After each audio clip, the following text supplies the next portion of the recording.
Greetings and salutations. Welcome back to Manapot Studios. I am your GM for the evening, Karen Russmore. My pronouns are he, him. And we are about to embark on another Starfinder Society scenario, this time with the crew that I will allow to introduce themselves, starting off with Vinny. Hello, everyone. I'm Vinny. My pronouns are she, her. I'm playing Z, the android operative, whose pronouns are they, them. And I'm excited to get started. Over to RJ. I'm RJ, he, they, and I'm playing Dr. Callum Prey again, also he, they. And yeah, I'm also looking forward to this.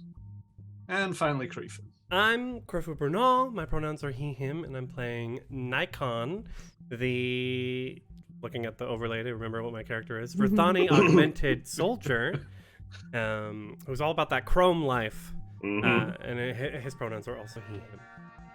You know you play too many characters when it's like, what am I again? Who am I embodying? Oh, right, okay, let me just put this skin on. What was the last one that we did? I'm just trying to recall. Last time we went to Ackerton. You did a That very was good job. Bang up job. You did do a really good job over in Ackerton. We made a friend with a village and... We didn't even kill our target. No, we caught a counterfeiter and then handed them over to a corporation where they faced corporate justice. The thing is they that were the badly corporation you did manage to convince to help sustain the town. That too, yeah. Abadar Corps gets a bad rep for being a corporation, but they're actually, a charitable organization to a certain degree, as well as a legal and a corporation. So they're not fantastic. They could do better, but they do actually try to do better in certain circumstances. As far as all the corporations go, that one is the least bad. Yeah, they're not the Aspis Consortium. It's a low bar, but they couldn't limbo under it. This time we find ourselves in the Absalon Station's download district, near the Exo Guardian headquarters that you managed to help them secure in one of our very first adventures. As you enter the building, an augmented Shiran host watches a bustling crew move office equipment from several large pallets into the large warehouse, while other workers weld scrap metal to gaps in the warehouse walls. Vashiran occasionally directs a crew member and takes note on a datapad. Vashiran, the Gix, notices you arrive and turns to telepathically project a greeting. The Gix wears a set of shoulder speakers that blast out sugar pop music from the band Strawberry Machine Cake.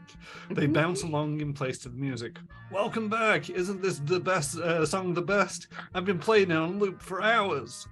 Behind the excited Shiran, several grizzled-looking station workers, each carrying a side of a heavy-looking hollow table, roll their eyes. I mean, we did get the album for him. Dr. Prey still has the coveted, extremely rare edition hard copy. I think it was even signed, but they still have that. It's in a cherished position on their desk in their office, in a little frame, and so they're bopping along, not overtly, but a little. Thanks for coming. I hope you'll understand if I keep this brief. We've got a lot of work to do to get our new headquarters up and running, and you are on a short timetable. A Yosoki barge named the Clutter Collector, captained by a Yosoki named Winks, picked up a distress beacon transmission in the drift. Winks didn't have time to check it out, but she sold the data to the Society when she reached Absalon Station. How nice of her. Well, it turns out this beacon came from the Struggles Scholar, a Kasatha ship that Zigvigix pauses for effect as her antennae wiggle excitedly. Escaped from Sangoro's bulwark. If you don't know, the Bulwark was the old base of operations for the Exo Guardians. Now, the First Seeker Luazi wisely grounded us from investigating the Bulwark after all the contact was lost shortly after the Scoured Stars incident. But we can't pass up the opportunity to learn what might have happened there. We might even be able to find coordinates of our missing headquarters. Wouldn't that be just joyous to have a foundation to play loud music in?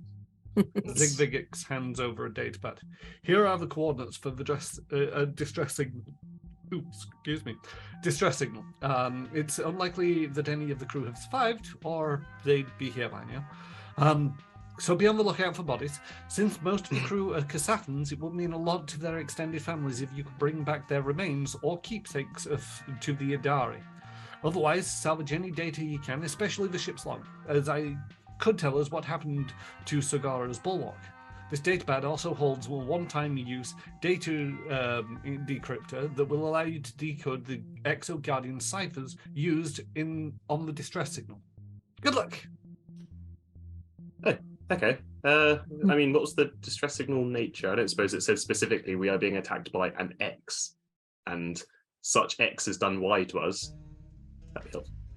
We've not got exact details. It was just a general distress beacon. You might be able to find out more when you get there. Potentially even the message was encrypted itself. So Winx wasn't able to record. So very much more of an oh shit, rather than we are being specifically hit by this. Fair enough. That's what it sounds Take like.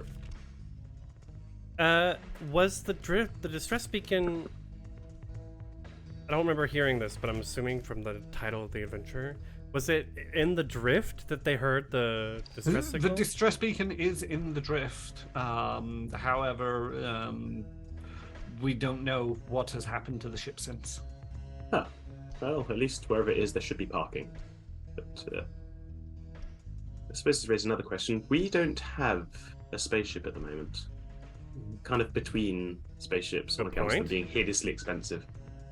You're in luck with that. The Starfinder Society can loan you a ship. We have two models available, the Drake or the Pegasus. The Drake is primarily for its combat abilities, so if you get into trouble out there, then it might help. However, the Pegasus also has a improved sensor suite, and that might allow you to learn more about the scholars of the Struggles Scholar. I am going to butcher that every time. Struggle Scholar? Struggles Scholar. Try saying it 5 times That really is an quickly. awkward name. Struggles Scholar. Struggles Scholar.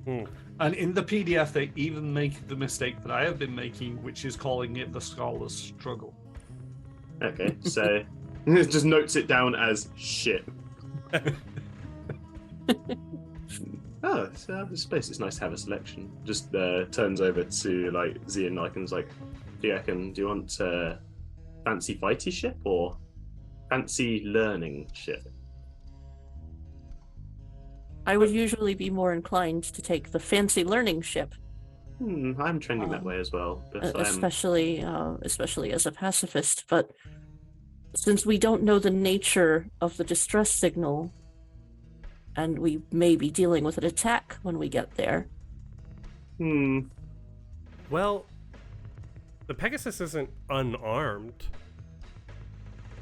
It has capabilities. Combat capabilities. This is also a salvage operation. Whoever attacked them, if they were attacked, is likely to be long gone by now. This data isn't recent, unfortunately. Yes, and if it comes down to it, besides, we can roll down the window and Nikon can shoot at whoever's attacking us. I'll be too busy piloting, thank you. Plus, now that I'm looking at the stats, so maybe we see Nikon sitting there, on a crate or something. We're not in the Lorespire complex. No, you're in the down low. Yeah. He's this heavily armored Verthani dude. So he's got these pitch black sort of bulbous mouse eyes. And he's wearing Iridium shell armor, which he got from Ziggy actually in our first adventure. And he pulls out his data pad and he's like adeptly maneuvering through and sort of shows the specs of the two ships, like, and is highlighting differences between them. The Drake might have more guns, but the Pegasus has more maneuverability and better computers. So we're like, not only is the science officer getting a bonus or doing better, but as a pilot, it would be more easy for me to use. Plus, yeah, scanning I think is super important. And as much as I like fighting information, what they used to say in G.I. Joe, knowing is half the battle. Yes, and the other half is also a battle, though. So, But I vote science ship. Yes, I think I mean, Dr. Prey, who is like in his full doctor garb with like a very clearly science-oriented everything, is definitely like, yes, I think I'm trending towards the Pegasus as well. Plus, it has a nicer name, the Pegasus. It looks a bit nicer ship as well. It's got a bit more of that prestige that people hope to expect from the Starfinder Society when they see a ship of that kind. So, yes, I think I'll put my vote in for the Pegasus, definitely. I agree. Hey. Oh, and one last question: what's the insurance deductible like on the ship? just out of curiosity, The Starfinder Society underwrites all repairs and insurance on these things. Just do try to bring it back intact when possible. Yeah, very well. Yeah. Okay. So I suppose, how long ago was the distress signal received? Actually, just thinking about it. Did it say? Between 1 to 6 days, if she was in the drift on the way to Absalom? Yeah, it'd be within this last week.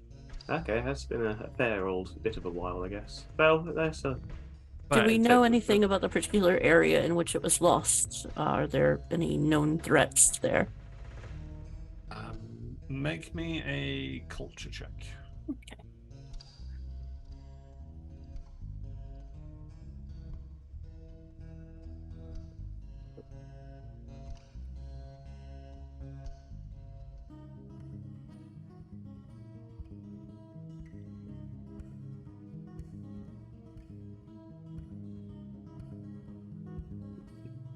That is a 9.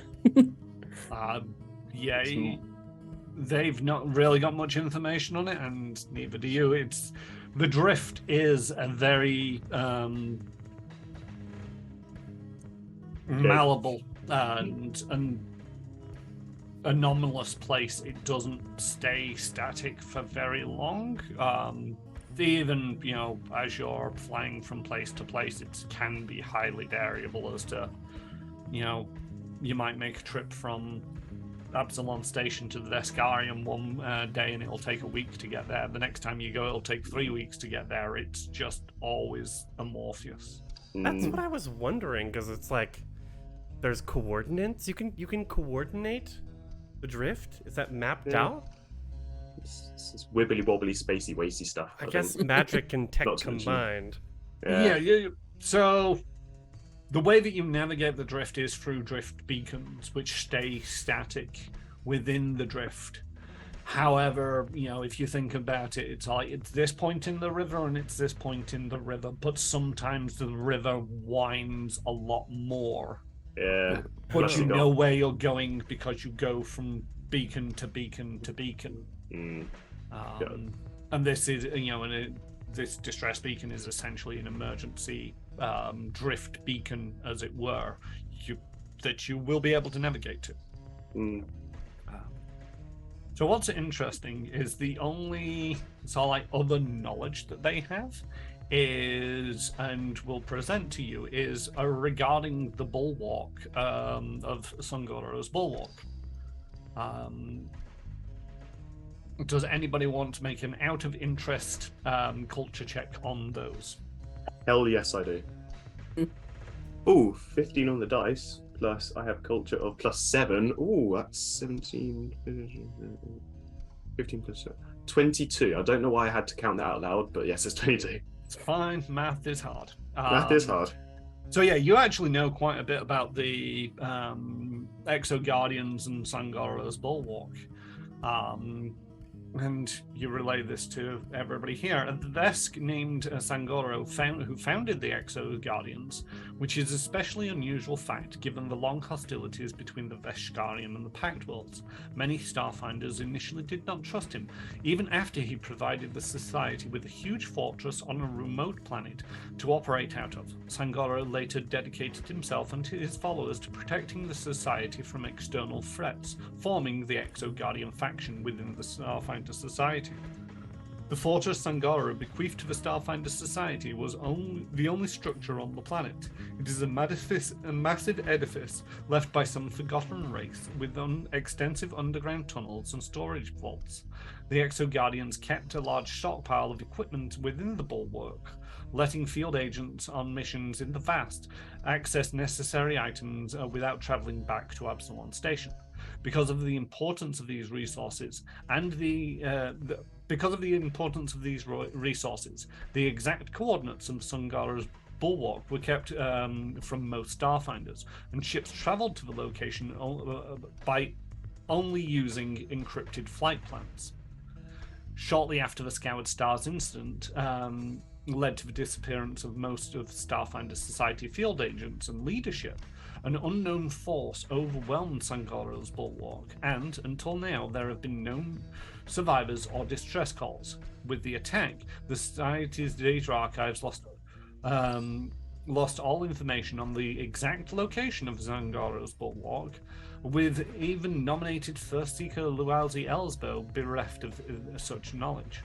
Only the Society's Amalgam Digital Construct Guidance might know the location, but it has ignored all requests to provide the data. Some rumors are from the new Starfinders who visited the bulwark before the fall report that the drift and material planes surrounding the area were prone to strange events.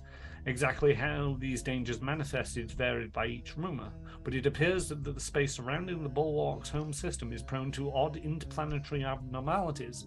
Starships are advised to carry powerful scanners to identify potential stellar hazards and bleeding between the planes.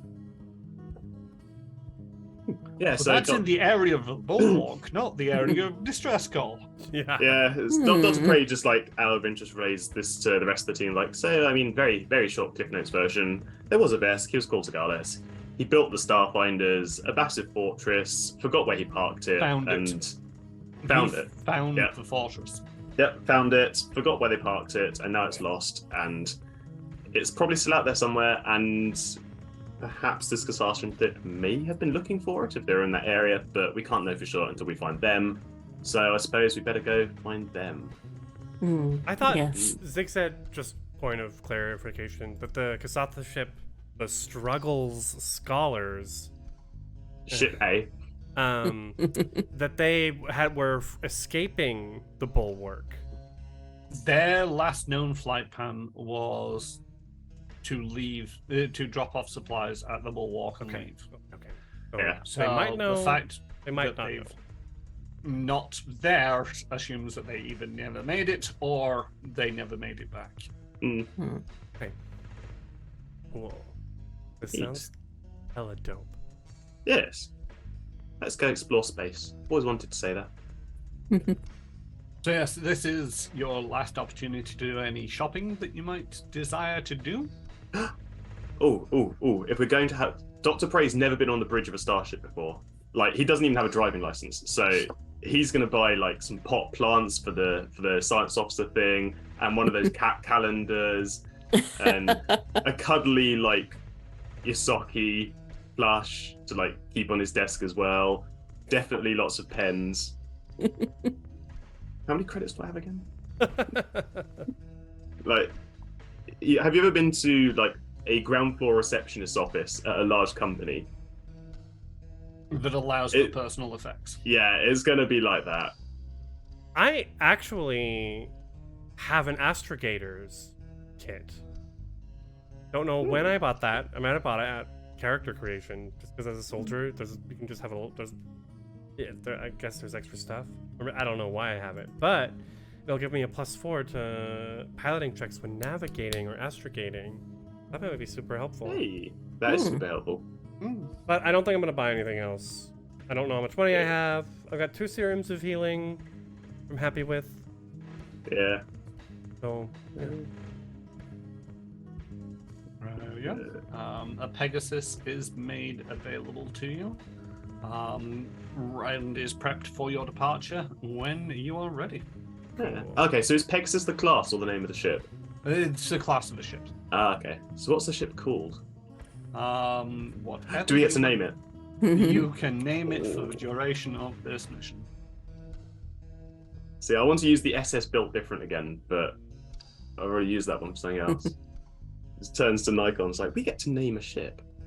I mean, albeit temporarily. I don't know if we need to, but I'll let you have your fun. It can't be our ship if we haven't given it its own rousing, like, morale-inspiring, boosting name of some kind. What do you reckon, Z? Needs to inspire confidence and vigor. It should be related to our mission as well, if it only has this name for this mission. Yes, the SS Get the Casathans. Actually, no, maybe not that. Chat is recommending the SS the Mostly Hull. Mostly. Yeah.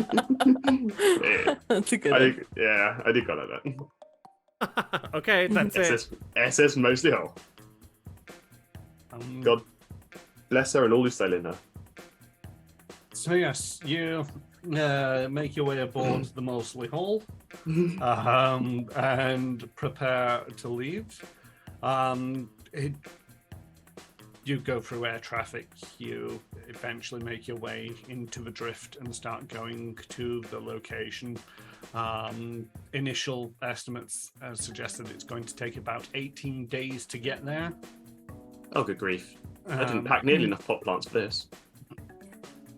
Why, how quickly are you thinking of killing them off? I mean, it's a spaceship. It's hard to keep them alive. There's limited water, even more limited sunlight. He was just gonna put one on his desk, wait until it withers and dies, and then bin it and put the next one on. Just get a plastic one. But you do know the others would No, wither plastic- and die plastic is- in the drawer. Plastic is wasteful, and stop questioning my logic. I'm a doctor. A day into your journey, you receive a communication request. So where are we? Here's my question: is our ship? Does it? Are all the functions on the bridge? Like, can you do engineering science stuff on the bridge, or do you have to go to like the computer room or down to the turret hold? Like, are we Star Trek or are we Firefly? I like to think of it as sort of like a combination of both. You can either be there doing things physically there, or you can be on the bridge just, lounging around and sort of like alt-tabbing between the different stations, as it were. Yeah. What do the rest of you want to do? I've always figured that, like, you'd have the main stations are up on the bridge, but if you need to go do something serious business, then you can go to, like, the engineer can go to the engine room and hit the engine with a spanner if it's a really big problem. Okay. Or the science officer can go to, like, the science room where the science is kept. And science more directly. But that's always how I've imagined it. Like, you can do it from either, but you can just flavor it whichever way you feel like at the time. Well, I like that. well, maybe we're all on the bridge then when this comes through. Yeah. We also have a fourth person with us. Or do we? Are we taking Lucien with? You are taking Lucien with for the sake of balance when it comes to certain elements of this. However, they are likely to just be sort of like on the bridge and staying there for most of the mission. Okay. Dr. Prey missed that Lucien wasn't there, so he programmed an SRO with, like, the basis of her personality and just left it on the bridge. drew a smiley face on it. So it looks a bit You were just missing all that sass. We've got a SRO, or I guess just a droid. A droid Lucien with us. So like purple dyed, like mop head for hair. Yep, Lucy A name tag that says, "Hello, my name is Lucien." And you also have an incoming communication. Yes, yes. Oh yes. Oh yeah. We should probably see what that's about. It's just, the phone's just ringing in the corner. It's like, so like, Is somebody gonna get that? Yeah. So yeah, I'll answer it and put it on comms. But yeah, it's SS mostly Hull. This is the bulk freighter Promise of the Future. What brings you out this way? Just a little bit of the old expeditioning. We're on a assignment from the Starfinder Society to check something out, so we'll just be cruising past as we do. Oh yeah, I thought I recognized your insignia. Yeah, we're part of the Manta Corps. We're a subset of the Starfinder Society. And you can see on the view screen that there are 4 Cowlos. Cowlos are sentient species from Kalamahoy. Yeah, Palamahoy. And they are just like, they're bored. Are they in suits with water in them, or is their entire starship in? Their entire entire starship, or at least this part that you can see, has been flooded with water. Yeah. There are 4 of them, and they take turns to introduce themselves. Hi, I'm Deep Speaker Al Guoth. And next up is Manta Rider Ushulu. And you can see them sort of like fiddling and maintaining a rather large machine gun. Okay. Yeah. As is often required for bulk cargo deliveries. It's a bulk freighter, but it's being used for Starfinder Society business. Chances are they just need enough engine power to move around a giant tank of water. Yeah. Just Dr. Praise like leaning over to Nikon like, oh, look at his gun. It's nice. Get yours out. We need to look impressive. Or just whip it out in front of strangers. Oh, I'm sorry, I didn't realise you were shy. You never had that problem normally. Yeah, because it's one in 10 men. My friends. Anyway, crew of the. Oh, yeah, that's the point. I didn't write this ship's name down. The Promise of the Future. That was it. What a lovely name. I love that name. Yeah, I wrote down the SS Mostly Wet for that one, but Mostly wet. Promise of... If there's anything that their future promises, it's going to be wetness. That's for sure. Crew of the Promise of the Future. Is there anything we can do for you? No, I figured we're heading out, you're heading out, we're all Starfinders here, and figured we'd just give you a call up and chat for a while. Can I sense motive? Are you? I would like to. Go for it. Ooh, +0. The other 2 Cowlos you identify themselves as Manta Rider Shulu, her, which seems to be another fighter who is wielding a energized Triton. Cool.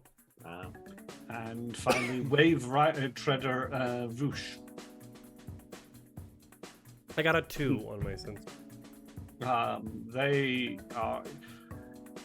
You've been getting a little bit bored, just cruising along in the drift. Even as a pilot, purple cloud here, purple cloud there. Ooh, space whale.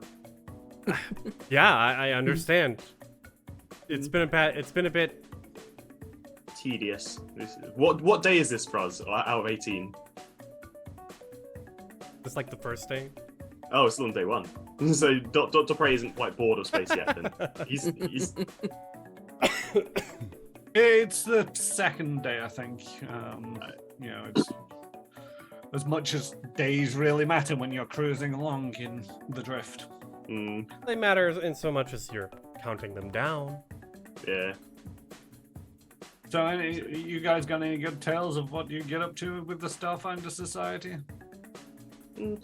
Dr. Prey wants to ask them what they're up to, actually, because they said, like, what they're flying, but they didn't say what their deal was, I don't think. So yeah, what's your mission, anyway? Can't give you the exacts of our mission, but we are the Manticore. Starfinder Society tends to send us on missions where there's more likely to be underwater locales more than anything else. We do occasionally do the odd land mission, but as you can see from our state, we're much more versed in water combat and terrain. No, that's fair enough. Yeah. Well, I hope you're going somewhere nice and damp, but. Unfortunately, we're not going anywhere that interesting. We're just going to go pick up a spaceship by the looks of things. But unfortunately, you're encountering some of the newest recruits that the Starfinder Society has to offer. We don't have too much experience under our belts yet. I'd say we've progressed beyond newest into just fairly new. We've done 2 missions for them now, and in both of them, none of us died. I guess that's good. Yeah. Yeah. That's a 10 for 10 in terms of none of us getting seriously injured or dead. 100% success rate by the sounds of it, and yeah, we were all new once, and the one with the trident sort of like, if you're that new, next time we meet, if we get to meet in person, I'll spar with you sometime. Everyone just turns to Nikon. Sparring would be fun. And they keep communications open for the next day or so. You converse about various different things. The other fighter with the machine gun doesn't really have much to say on much, other than they do like showing off their weapon that they have named Muncher. Muncher.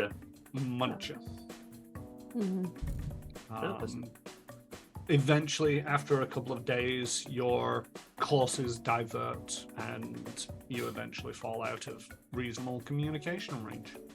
Well, that was nice. Yeah, and now I've got no one to talk to. And I didn't even get them to send me a pot plant or anything.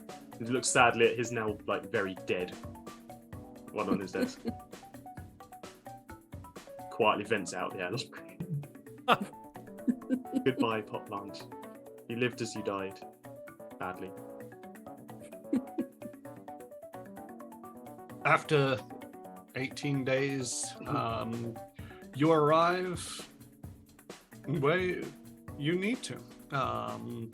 You don't immediately see the drift beacon, but a cursory scan, you do detect a large field of roughly 24 asteroids in the general area. Okay. So, yeah. You're still in the drift, by the way.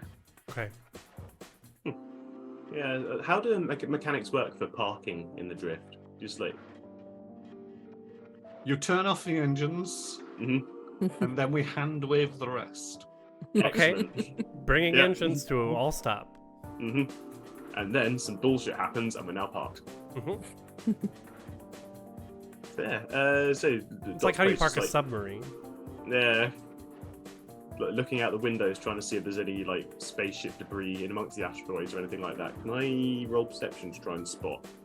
We could use our basic medium range sensors. Or sensors, yeah, that's fine.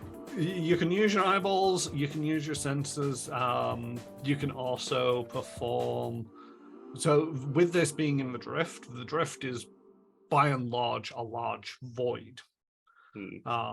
With odd bits being drawn in from the material planes. The fact that you've arrived in the area and there's 24 roughly asteroids in the area, that's might pique the interest of anybody with mysticism or physical science. Nope. I think I've got life science rather than physical science irritating me. But run a scan. You'll get a +2 to the computer's check because of the fact that we picked the science ship. Yeah. Okay. So yeah, Dr. Prey is going to run a scan. And that's Is somebody checking Lucian's character sheets for? Oh, that's the point. Yeah, I don't She have has Lucian's character sheet mysticism. open. Computers for the sensor sweep and mysticism, unless Yep, so- somebody wants to do a physical science. I'll do the computer suite. Cause I've got 11 on the dice, plus 7 for computers. Plus, you say we've got plus 2 for picking the nerd ship. Mm-hmm. Yeah. What's that, 20? That's non-nat 20. And Lucian had a 27 on her mysticism. Good Or going, Lucian. Lucian bot, yeah. Yeah. Lucy Bot. So the sensors indicate that the interior of each of these asteroids has a molten stone core. With the mysticism check, Lucy Bot recognizes these chunks of obsidian are likely to have been native to the plane of elemental Earth and ripped here thanks to the use of a drift engine. Your sensor sweep also indicates that the beacon is somewhere in this net of asteroids, but you're going to have to essentially get in and search around for it. One of the things to note is that with having a molten core, these asteroids are likely to explode and erupt out in fiery molten death should you choose to shoot at them. Let's not do that then. Or we do it once and film it for Space YouTube, but Maybe after we've accomplished our goal. It's YouTube.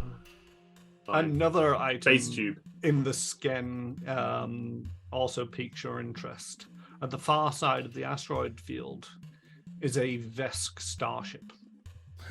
It's a starship. Oh. And it also appears to be approaching the asteroid field. Should I open hailing frequencies? Oh, do you reckon they've seen us? Is it worth us sort of hiding behind an asteroid or something? I could hide, get us in closer, and you could scan the ship. See if we can see what we can see. Because I know the Vesk can be nice, but they can also be quite mean, I found. It depends who you get, so...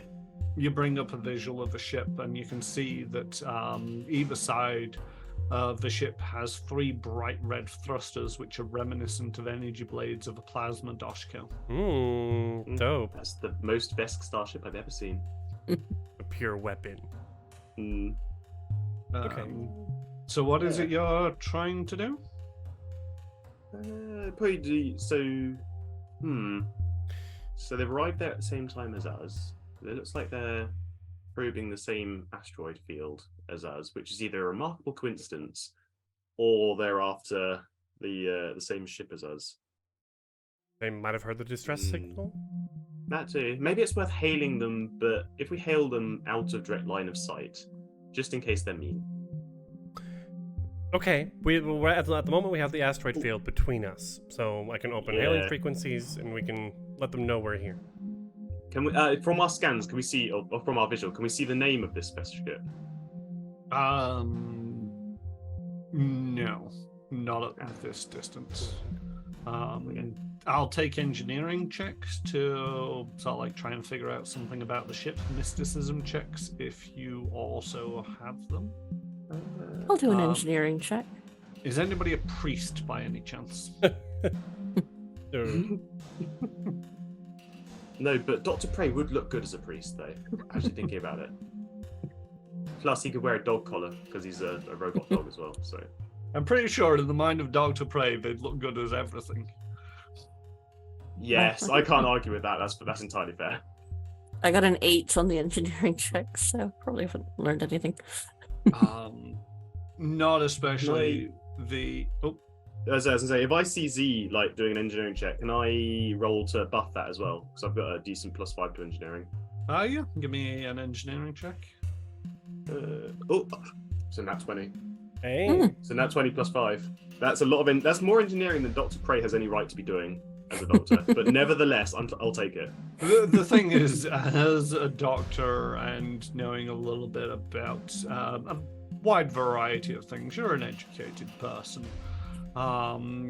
as well as having some training in engineering, you realize that the thruster emissions are entirely decorative and not at all functional. Oh, okay. That's the most best starship I've ever seen.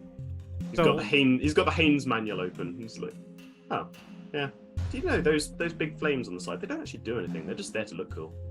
So options: hail them, let them know we're here, or sneak in, use the asteroids for cover, and maybe scan to learn a little bit more about our If these we've already sensed them, it's likely that they've already sensed us.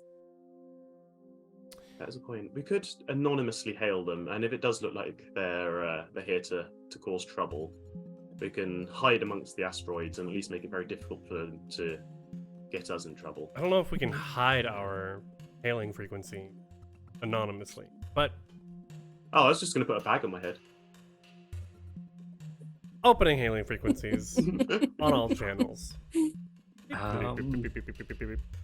And as you send out the hailing frequency, they pick up pretty much straight away, and you are met with an image of a large male Vesk who greets you. It's like, greetings, this is the captain of the Honor Bound. Yeah. Greetings, Captain of the Honor Bound. This is The SS Mostly Hull. the SS Mostly Whole from the Starfinder Society. Oh, the Starfinders Society. I thought I recognized the frame of your ship. What are you doing in the area? We're investigating a distress signal that was recently discovered here. Anything we can do for you? We are a salvage vessel, and we have also picked up this distress signal Well, and are coming to investigate. unfortunately, we think this distress signal belongs to a Starfinder ship. Thus, sorry, you won't be salvaging anything today. We are deep in the vast, my friend. Salvaging rights out here are a little bit more fluid, shall we say. Interesting. Can I roll a bluff? Because I'm going to try and convince him that there might still be alive Kasarthans on the ship, because that might put him off trying to salvage it. You can try to make a bluff. Yeah. Let me check my bluff now that I've said that. I have +1 to it, so let's see how this goes. Roll the bluff and then tell me what you say. That's a total of 3. Okay, what do you say with a bluff of 3? Oh god. Well, you see, the salvage might not be that easy. You see, we understand that there are still parties aboard the ship we've come to salvage who might likely still be alive, so I'm sure you understand that under international space rules, there's no salvage rights to a ship while it's still occupied, so... This is true, but we are Vesk, and if the distress beacon has been set, who would you rather come to your rescue? What, us or you? I mean, if you're in distress and fighting needs to be done, you'd take the Vesk. We don't believe Yeah, any we- fighting needs to be done. Yeah, I don't think anyone... Then mentioned why that. are they in distress? I mean, it could have been anything. Could have been a reactor malfunction, black holes, white holes, wormholes, space holes, assholes. There's all sorts of things in space aside from fighting that could cause some kind of damage to a spaceship. So I don't really think we can jump to conclusions and say there's fighting to be done just yet, if you understand. I tell you this. We shall meet you in honorable combat. Excuse me, we're a science ship. Can we not do any honourable combat or dishonourable combat or any other kind of combat? You see, we're here for research and to find the ship and the crew and recover them rather than do any kind of fighting whatsoever. You can avoid the combat by surrendering, and we'll take the salvage. Doctor, there's only one way out of this, and Nikon's grinning ear to ear. Fine, you're going to roll the window down and shoot at them, are you? Well, not that extreme. Just ride up on past them, and maybe one of you can shoot them. how about before we go all the way into shooting, can I propose a deal with you? What if we go in, investigate the ship, find out if the crew are still alive? If they're dead, then we can take what we're really after, which is just the information the ship carries rather than the material value of the ship itself. You can come in afterwards, take them salvage, do your thing, and then nobody needs to kill anyone or do shooting at each other. How about we go in first and leave you the picking rights afterwards? We were here first. We have also been asked by the Starfinder Society, in the event that there are no survivors, to return the remains of the crew to their families. I think you'll agree that that is an honorable mission. That is true, but, we're a salvage crew, no offense. The remains of individuals aren't much interest to us. We're mainly after the materials. In that case, do you mind if we go in and retrieve the bodies of the crew before you do any salvaging, so as not to disrespect the dead? Yes. They've got a good point. Mm-hmm. How do I know that you're not going to go through and pick up everything of value aboard the ship, whether it's related to the remains of the dead or not? Well, I imagine you'll scan our ship for anything that we may have picked up without telling you. If we try it, you'll certainly know it. More to the point, we are the Starfinder Society. I mean, I know we've had some setbacks recently, but we still have quite a lot of our own other ships that we don't really need to go picking apart a destroyed one. Make me a diplomacy check. Ooh, who's going to do that? Who's got the most diplomacy? I've got a 1. I think I've got a +3. You all have you all both of us. have to roll. Daikon, I don't think you seem very eager to get on with a fight. Yeah, so. Nikon wants to undiplomacy the situation. I also really want to see how they react. Yeah. Because these are good points. 22. Z is quite persuasive. Yeah, 17 for Dr. Bray.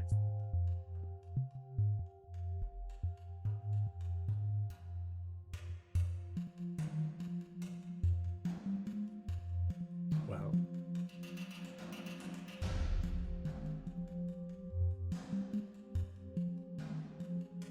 Perhaps. You can hear the cogs turning. Please wait. Loading. Yeah.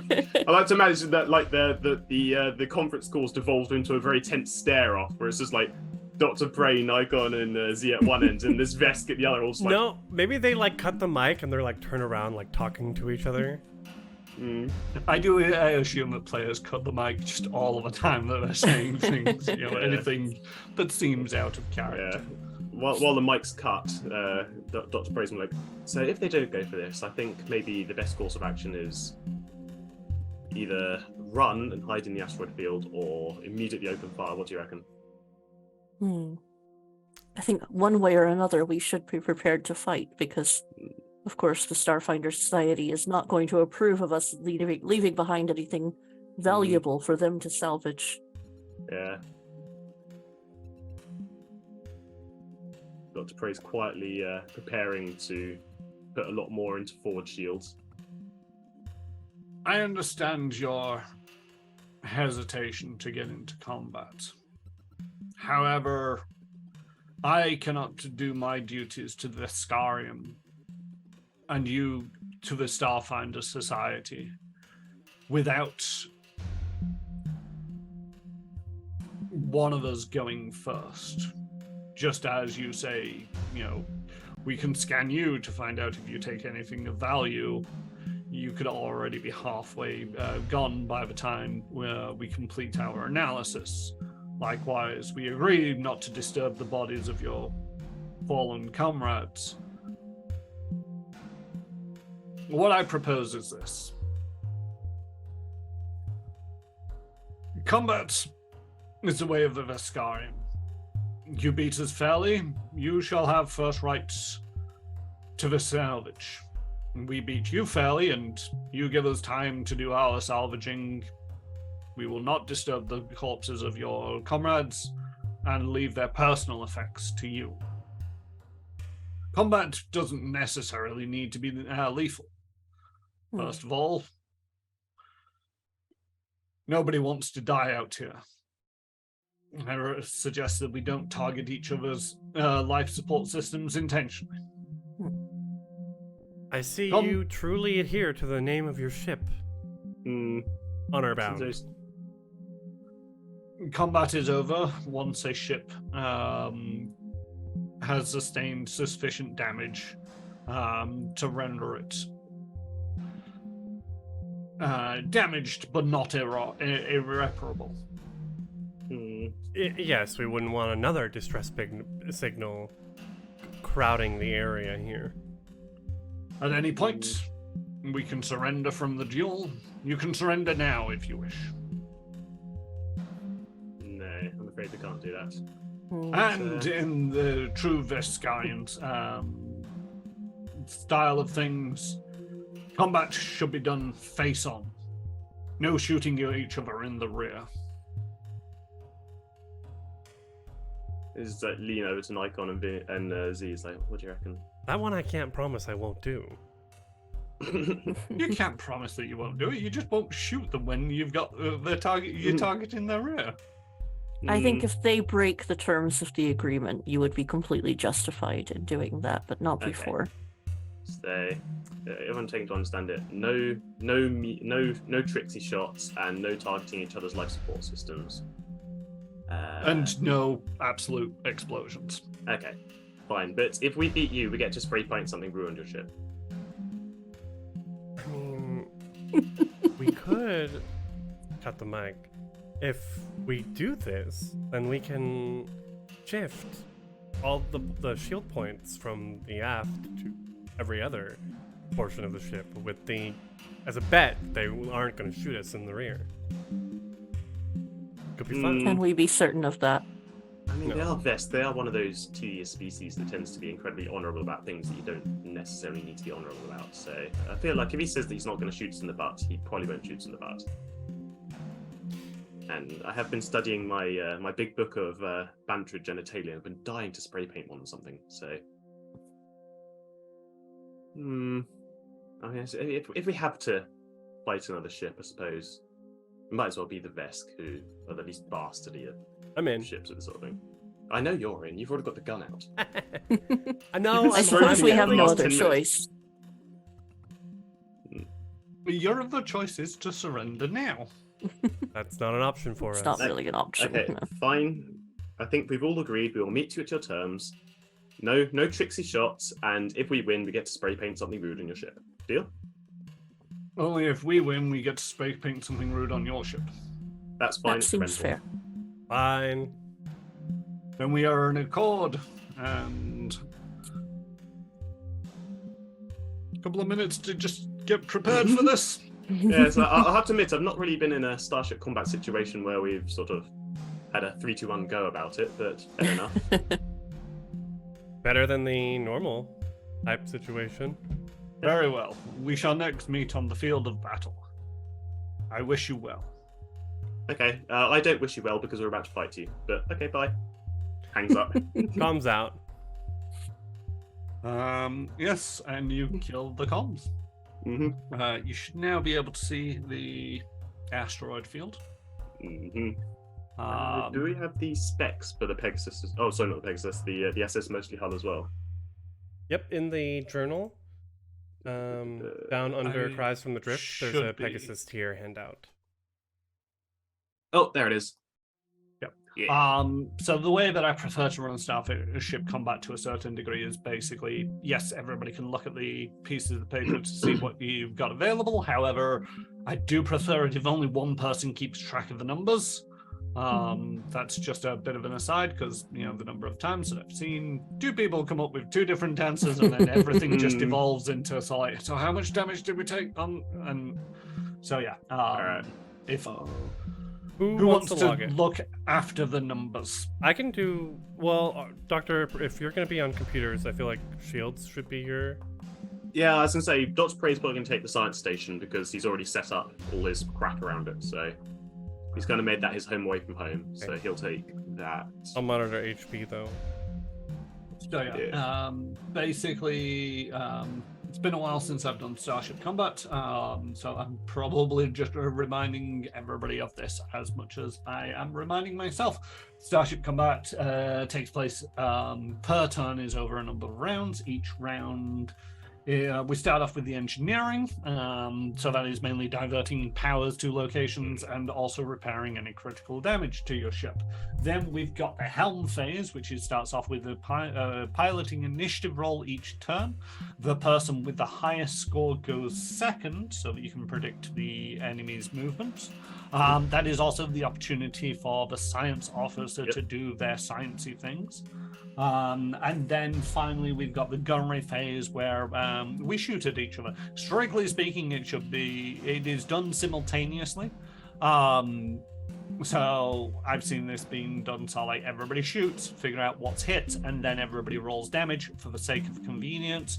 I just have it that the attack rolls and the damage rolls are rolled at the same time, but any effects that you cause don't take effect until the next round. So if you critically hit a component and cause damage to it, that won't matter for that round, it'll matter in the next. I think what we're going to do is go for a quick break here in the show, mainly just so that we're not keeping this disjointed. It is a little bit earlier than usual. It also gives the crew a time to just discuss what tactics they're going to be using, while I try to figure out what tactics I'm going to be using.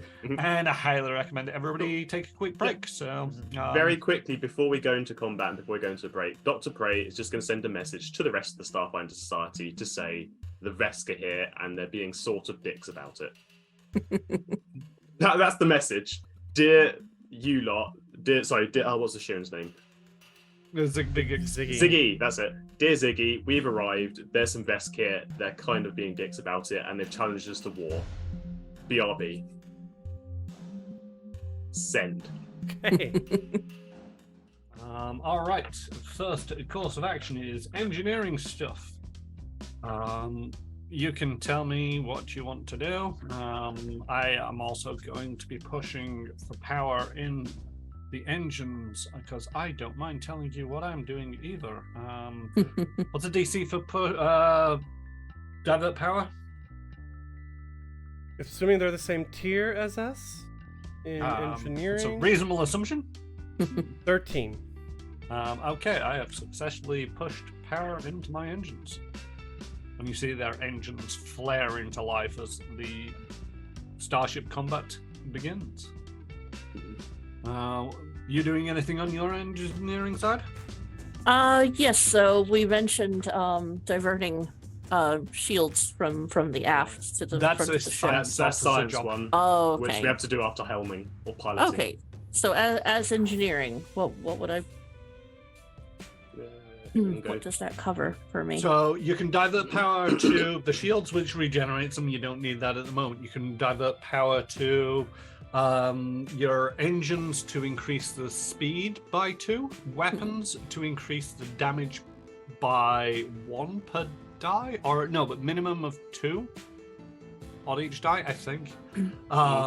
And you can also divert power to the sensors, which allows the science officer to scan better. I'd recommend science officer. Let's get some scans going, see what we're dealing with. Yeah, because we still haven't done a proper scan yet, but that will come in after helmsmaning. It happens at the same time, so you can actually jump in. Okay. Yeah, because don't pay too much attention to the ranges because there's a lot of numbers to remember. So yeah. So I think the most important thing right now on the engineering side would just be to get us closer. Yeah. So I'll divert power to I'll divert power so we can speed up a little bit. Okay. Yep. So make your engineering roll.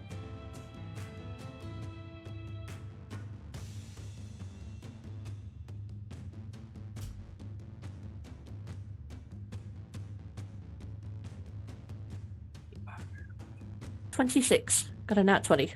Yeah, that'd do it. You get an extra 2 speed. And with a divert natural 20, you also divert power to the maneuvering. No. Yeah, to the maneuvering thrusters, lowering the turn value of the starship by 1 Oh. Ah, for this round. we already have pretty good turn, so So now it's like a hopefully- -1. yeah. I think it would be 0, wouldn't it? Oh no, yeah, Yeah. it's turn Yeah. 1. Yeah. But imagine if it was turn 0 and you got a point of movement back for turning. Oh. Mm, yeah. Right, yep. Okay, so that Sounds is good. the engineering stuff. Now over to the helm phase. Let's see who acts first. I got a natural 20 on my piloting. I'm rolling +6 with the Pegasus. I think I get a +1 to piloting. Is that correct? So +7 altogether. So that's an 11 for me. Okay, you go first, because I'm currently rocking a 25. Okay. Don't forget, we also get +1 to any 2 checks per round. So in this round, Dr. Prey, you'll grab it, and Lucian will grab it if she uses it. mm, Right? Depending what she does. She's just Yeah. our Lucy bot's in the freaking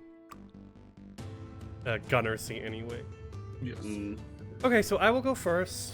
I'm gonna take the. I'm gonna do. Checking my stunts.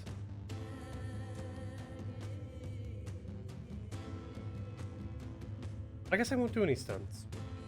Nothing. Evade is a good one if you don't want to do anything. Evade's a good one, and if the failure isn't too bad, let's do a stunt. Also, any pilot with assault doesn't fail. 21. So we're taking evasive maneuvers if something comes our way. We can try spinning. That's a neat trick. So we've got 12 things of movement. 1, 2, 9. You guys don't have. Remember as well that all those black blobs are asteroids which explode Yes. if they get hit by a laser. Yes. And also, you only have direct fire weapons, so you can't. We have a turret. You've got a turret, but it is still direct fire. So, if it Oh. was a missile, then it would go around the asteroid. Where direct fire is going to go through the asteroid if you don't have line of sight. I'm gonna go 11 here and 12 there. So that's the movement. All right, and your science officer is going to. So I'm going to divert shields. I'm going to take away from the rearward shields as per the agreement that we're hoping the Vesk are going to honour. And yeah, so I'm going to take that 10 out and I'm going to put it all into forward shields. So it's going to leave a 0 rear. 10 You either can't side. have a 0 in the Ah, so- rear. It must be minimum 1. Sorry, 1 in the rear. Sorry, you're right. And then so that puts us up to 19 for 10 either side and 1 rear. Fair enough. Do you need to roll for that first? I think I do. I'm Something trying to- like. Yeah, you do Because- need to roll for it, but it's something like a DC 7. Yeah, 'cause 13. I was trying to remember if it 13. went against life science. Sorry, no, that's a stupid. But question, you do get a this is +2 with the computers on our Yeah. ship, and +1 because we have extra computer RAM that hasn't been So used as much. +1, +2. I'm just Dr. Praise doing maths on a little calculator while he works out how to do all this. And then that's an 18 on the dice as well. So it's 18, 19, 20, 21. More than. Yeah, enough. Yep. Sufficient. So yeah, Dr. Prey brings up. He's at the engineering station. He's moved all his remaining pot plants out of the way. This is serious business time. He's recalibrating all the shield, tapping at the keyboard, pulls the lever, and yeah. So we now have. Ideally, if we're going to get hit by them, try and get hit in the face. He relays. Yeah, sorry. Just rereading balancing shields. Every quadrant needs to have at least 10% of the total current. So there has to be 4 Oh, so 4. remaining. Okay, yeah. But we had 10 So, at the beginning. So you have 6 that you can move somewhere. okay, so yeah, 16 front, and then 10 either side, and 6 in the rear. No, 4 in the rear. Perfect. 16. Thank you, me redo my 10. numbers as well. All right. Pulling Do the I same ha- maneuver. Yeah. Do I have room to do a scan as well while we're in there? You do Or- not. Nah. That will have to be done on a subsequent round. And yes, they've pretty much pulled exactly the same maneuver. They moved forward 8, turned, and went forward an additional 2. I'm trying to work out arcs of fire here. So they're in your starboard side. And I'm going to say that you have line of sight, and you are also on their starboard side. They're in our port side, left side. Yes, quite right. I struggle with left and right, never mind port and starboard. All right, I am going... I guess we're on their port side as well. Yes. But there's an asteroid in the way. Yeah. Is the asteroid in the way? I feel like It's in the way-ish. LucyBot. So my question to RJ or Dr. Prey is: did you program LucyBot with the same, shall we say, eccentricities? He tried like as best he could, so it's not as sassy as the real Lucien because nothing can live up to that. Then I feel like she's gonna shoot that asteroid. Yeah, that's the thing is I want to do a scan first to work out how big an explosion you get out of them. Because if it's like all the surrounding hexes, that's fine. If it's big enough that it starts a chain reaction, then we may It cause is an just issue. the adjoining hexes. Okay. So now is So- not now would not be worth it. Hmm. But Not especially. I mean, they're going to shoot it. Ah. oh really? Yes. She's gonna aim at them. 1, 2, 3, 4, 5. I think that's enough for short range. I don't know if the coil gun is I short don't range. pay attention to the ranges on these things. Yes, it's in range. Stop nitpicking and get on with it. Okay. If you're gonna shoot me, shoot me. She's shooting then. At them with the coil gun. She's in the turret, so she can hit every section. And she's grabbing the +1 to computers. No, yeah, LucyBot. We'll get a natural 1. Oh, good grief. Should have programmed her better. He technically would have hit the asteroid. But yes, your shot goes wide, and their shot just goes straight into this asteroid, and you can see this whole thing begin to crack and just erupt outwards as flame and molten rock come hurling at you, bouncing off your shields, losing most of the heat and momentum by this point. But at the same token, you get the feeling that that would have been rough if you had been closer. And then that is the end of the first round of Starship Combat. Let us go into the second. Engineers do engineering things. Right. I think I've just failed to divert power myself. Yes, I have. Great stuff. Since we don't need the speed anymore, I'm going to divert power to our weapons now. Okay. Go for it. 15? 13's the number. All right. So piloting does first of all the roll off. 18. 16. Hey, you go first. I go first. And oh shit, I have not left myself enough space. Rightio.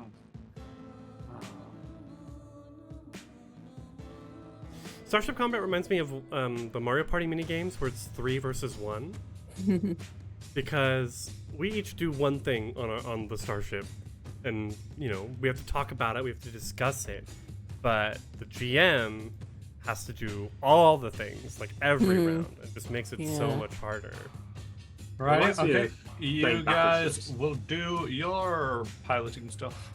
I'm gonna flip and burn since I see them. No, flip and burn, or I'm gonna turn in place. No, I want to flip and burn. I want to turn around real quick. There it Yeah, is. flip and burn will put you half your speed ahead, up to half your speed going forward and then facing in the opposite direction. which is what I want. So let me roll. I'm looking for an 18 on this. I just got on the initiative. See if maybe... I'm gonna grab the +1 from the computer on this. Sorry. 25. Did not need it. So I move up to half my speed forward and rotate. Yep. 2, 3, 4. There's an asteroid in the way. Up to half your speed. Oh, up to. I don't have to move the whole thing? Mm-hmm. Well, I don't want to. I just want to rotate. So I think you've got to go forward at least one. I'll move but then turn around. Forward and then flip yourself around. And rotate. Yep. Mhm. All right, science officers do sciencey things. Yeah. Can I do a scan for the Kasathan ship? Because I figure there's only one thing in here they're definitely not going to shoot, and it's going to be that. So if we're always near it, then it's gonna Your make it a lot initial more scans of difficult. this area did not show signs of the Kasathan ship. Ah, drat. I was hoping now that we're in amongst the asteroids, it might become apparent. No, your scan indicated that the beacon was in amongst the asteroids. Ah, drat. Looks out the windows, looking around like, Get some binoculars out. Well, I'm out of ideas. Can I target a system then? You can scan them, which I think the Oh yeah, that's the point. We haven't done combat that yet. people would like to do. Yeah, that's the point. We never got around to scanning them properly. Yeah, So I was yes, gonna say, I'd like- like to do that. Yep. There might be a reason they made forward-facing shots the stipulation. Well, they didn't make form. They said no rear shots, so that leaves the side shots open for shenaniganery. It's 13 on the dice, which beats 8, so I'm not going to bother adding the rest. So yeah, 13 You against should add the DC. rest because the scan dictates. That's 5 over. Yeah, every 5 over gives you another piece of information. 13 is exactly 5 over, so we'll get 2 pieces. Yeah, so 13 on the dice, +1, +2 from the stuff we got as bonuses. Plus... So first off, we get basic information. Yeah. And then second, we get defenses. Yeah, but you also get a third, because it was 1 for the computer, 1 for the sensors, and your actual skill in it is. Yeah, Well, we didn't so- beat. We only got 5 over the DC. So 13 was just my dice roll. I just need to add +7 for computers, which takes Oh. it 20, plus the 1 plus the 2, which takes it to 23. Sorry, it's loading all up. But That's why So I when did usually you end listen up for eventually? 23. 23, and you were aiming for 8. Yes. Right, so 23 that's is 15 over. So that's 4 pieces of information. Right. Okay. The basic information: the living crew complement of the ship is 5. Sorry. The ship's classification and size is a medium transport. Their speed is 8. Their maneuverability is 2. Their defenses, AC of 14, TL of 14, total and current hit points is 70. Their current shield total is 40. They have got 12 in all quadrants, 4 in the back. So they took the same tactic but balanced it out more than just putting it all in the forward. And their PCU is 130. You get weapons, and I'm supposed to do. Okay, I'm just going to give you all of the weapons. You're supposed to do 1 weapon at once, but you've got 2 out of the 3, 4 weapons. They've got a flak thrower in the forward arc, which is a 3d4. They got a gyro laser in their aft quarter, which is a 1d8, and they've got 2 light laser cannons on the turret for 2d4 a pop. Turrets were 2d4. Okay, well. Our laser's not much, but that flak was 3d4. The gyro Yeah, laser flak might those. not be much, but if you're shooting behind them, then they might be able to. You'd be breaking the rules, but they could still shoot you because if you're forward, if you're facing their aft, then they can still shoot backwards. Okay. Well, I've completed a proper scan of your ship, relays all that information. The bad news is it's actually quite a stout-looking bastard, so this might be quite difficult, but hopefully we can keep them to our forward, and maybe we can bait them into flying too close to some of those asteroids. We might be able to get some decent hits in. We outmaneuver them any day of the week. That too. Cool. All right, and now it is over to the gunnery phase. Luckily the coil gun has a 20 hex range. It's the other weapons that have the 5 hex range. So Lucy Bot can definitely target them. Those You'd asteroids. be hitting an asteroid, though. Those asteroids are totally in the way. Mm-hmm. Could have moved her to magic officer. Anyway, let's take a shot at the asteroids at the very least. All right, which one are you targeting? The one in front of us. Okay, so this one.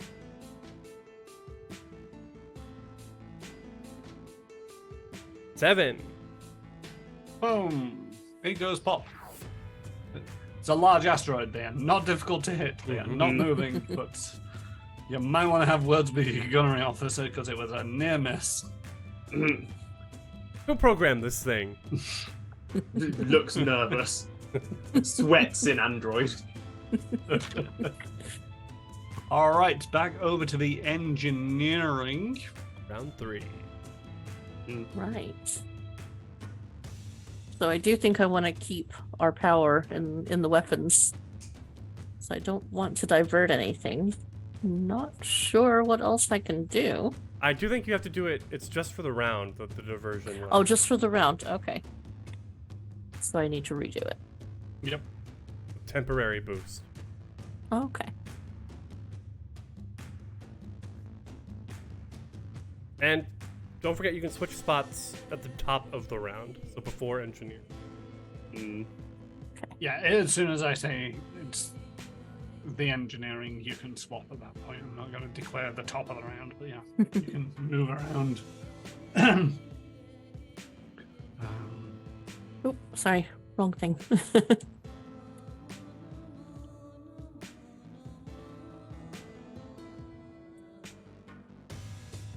18. You have successfully diverted power to the engines. Guns. I'm sorry. They did their engineering things, and you see the engines flare up again. Piloting check came out as a 15. 19. Gosh, damn it. Okay. Okay. I need to do the one to increase the maneuverability. What's the DC on that? Is it high or low? Maneuverability 18. It's a high What one. happens if I fail that? Nothing. Okay, so they have to move as normal, which doesn't help. I wanted slightly better maneuvering on this.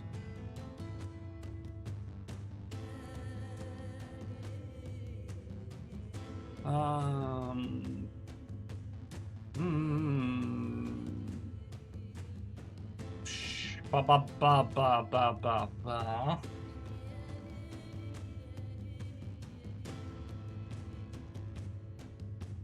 Ba ba ba ba ba. I'm loving it. Wow. I hope we get paid for that. No, we'll get sued. We'll have to pay them for it. Go over there. Jokes on them, we have no money. Show me your rear when you know I can't do anything about it. Yep. Because without that maneuvering, they couldn't get to where they wanted to be, so they just had to then get awkward. Okay, Although I'm making we a can flyby. We can hit their side from here, I think, because we're not directly behind them. The pilot wants to do a flyby, which is a risky maneuver. If you fail it, then I get an attack of opportunity on you. If you succeed it, you get to shoot me in any quadrant you want. Imagine how cool it would be if we could succeed it, though. Oh, it's definitely cool, and I wholeheartedly encourage this kind of risky behavior. I'm in favor of going for it because it would look cool as fuck if we succeed. Okay. I'm making a roll. I'm gonna grab the +1 from one of the 2 +1s from our computer systems. 13. Fail. So I moved 1, 2, 3, 4, 5, 6, 7, 7, and then I'm gonna move 8, 9,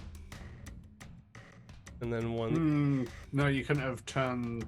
Oh yeah, Yeah, that sorry. fast. We only got turn 1. 8, 9, and I turn And then... Yeah, so you'd be facing this way. that way. Yeah. Yeah.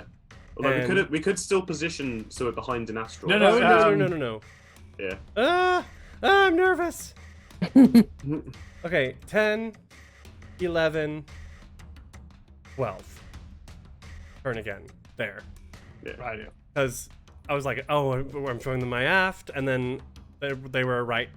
When we were right next to the asteroid, which is a big no-no. So they do get that attack of opportunity at us. Yep. So Yeah. one of the turrets is gonna go off and try and shoot you. The risk we took was calculated. For It turns out we're all bad at maths. 14. 14. 14 to hit AC. AC says 12. Is that Yeah. including my piloting rings? Okay, forget it. It's a 12 AC. I don't even want to push that Yep. any further. Okay. That hits. So yeah, that will hit, and that is going to. I'm gonna shoot you in the side Rats. for 5 points of damage.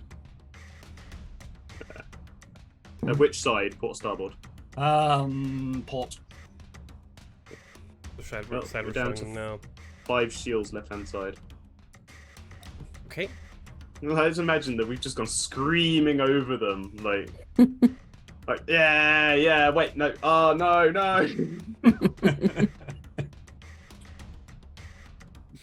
Okay. LucyBot is gonna activate both the coil gun and the port light laser cannon and attempt a fire at will. At We One haven't is going to be at specific the target, so- coil. The light laser is going to be at the asteroid. And the Okay. coil gun is going to be at the ship. right. Oh god. Make Okay. your rolls. She's grabbing the +1 to the computer. So +2 +1 -4. So the first one, the light laser against the asteroid. Yep. 6. That will hit. And a natural 1 for a 0 on the second attack. Okay. Lucy! So now roll me 4d8. But that's still really good. 48. Mm-hmm. 24. 4, and that is in my Left port. port side. Okay, so that sucks. You see the shields collapse on that Hey. side. And then an extra 12 damage bleeds over into the ship. What's my number for that? Critical threshold. Ooh, critical threshold is a 14.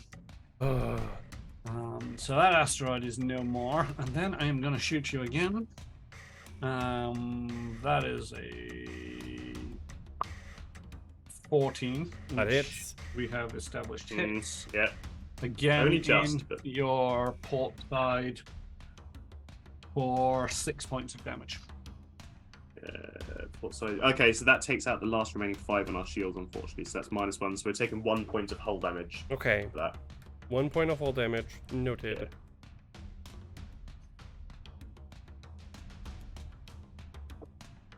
Anyone want to switch before engineering? I have half a mind to switch with Lucy. Yeah. So she pilots and I shoot because... What I might do is, in my next round, I'll recalibrate the shields, and then the round after that, I might switch to either gunnery or engineering station. Okay, we'll stay where we are then, unless Z wants to move. No, I'm good. Okay. Right. Do you want me to patch anything? Are there any systems that? No, You've got a glitching light yet. scratch at the moment. Nothing's broken. You've just got a ding in the hole. So Yeah. Okay. um, So We I could just want a snapshot view over in the Vesk ship. The captain is currently screaming at the engineer to do anything right for once in their life.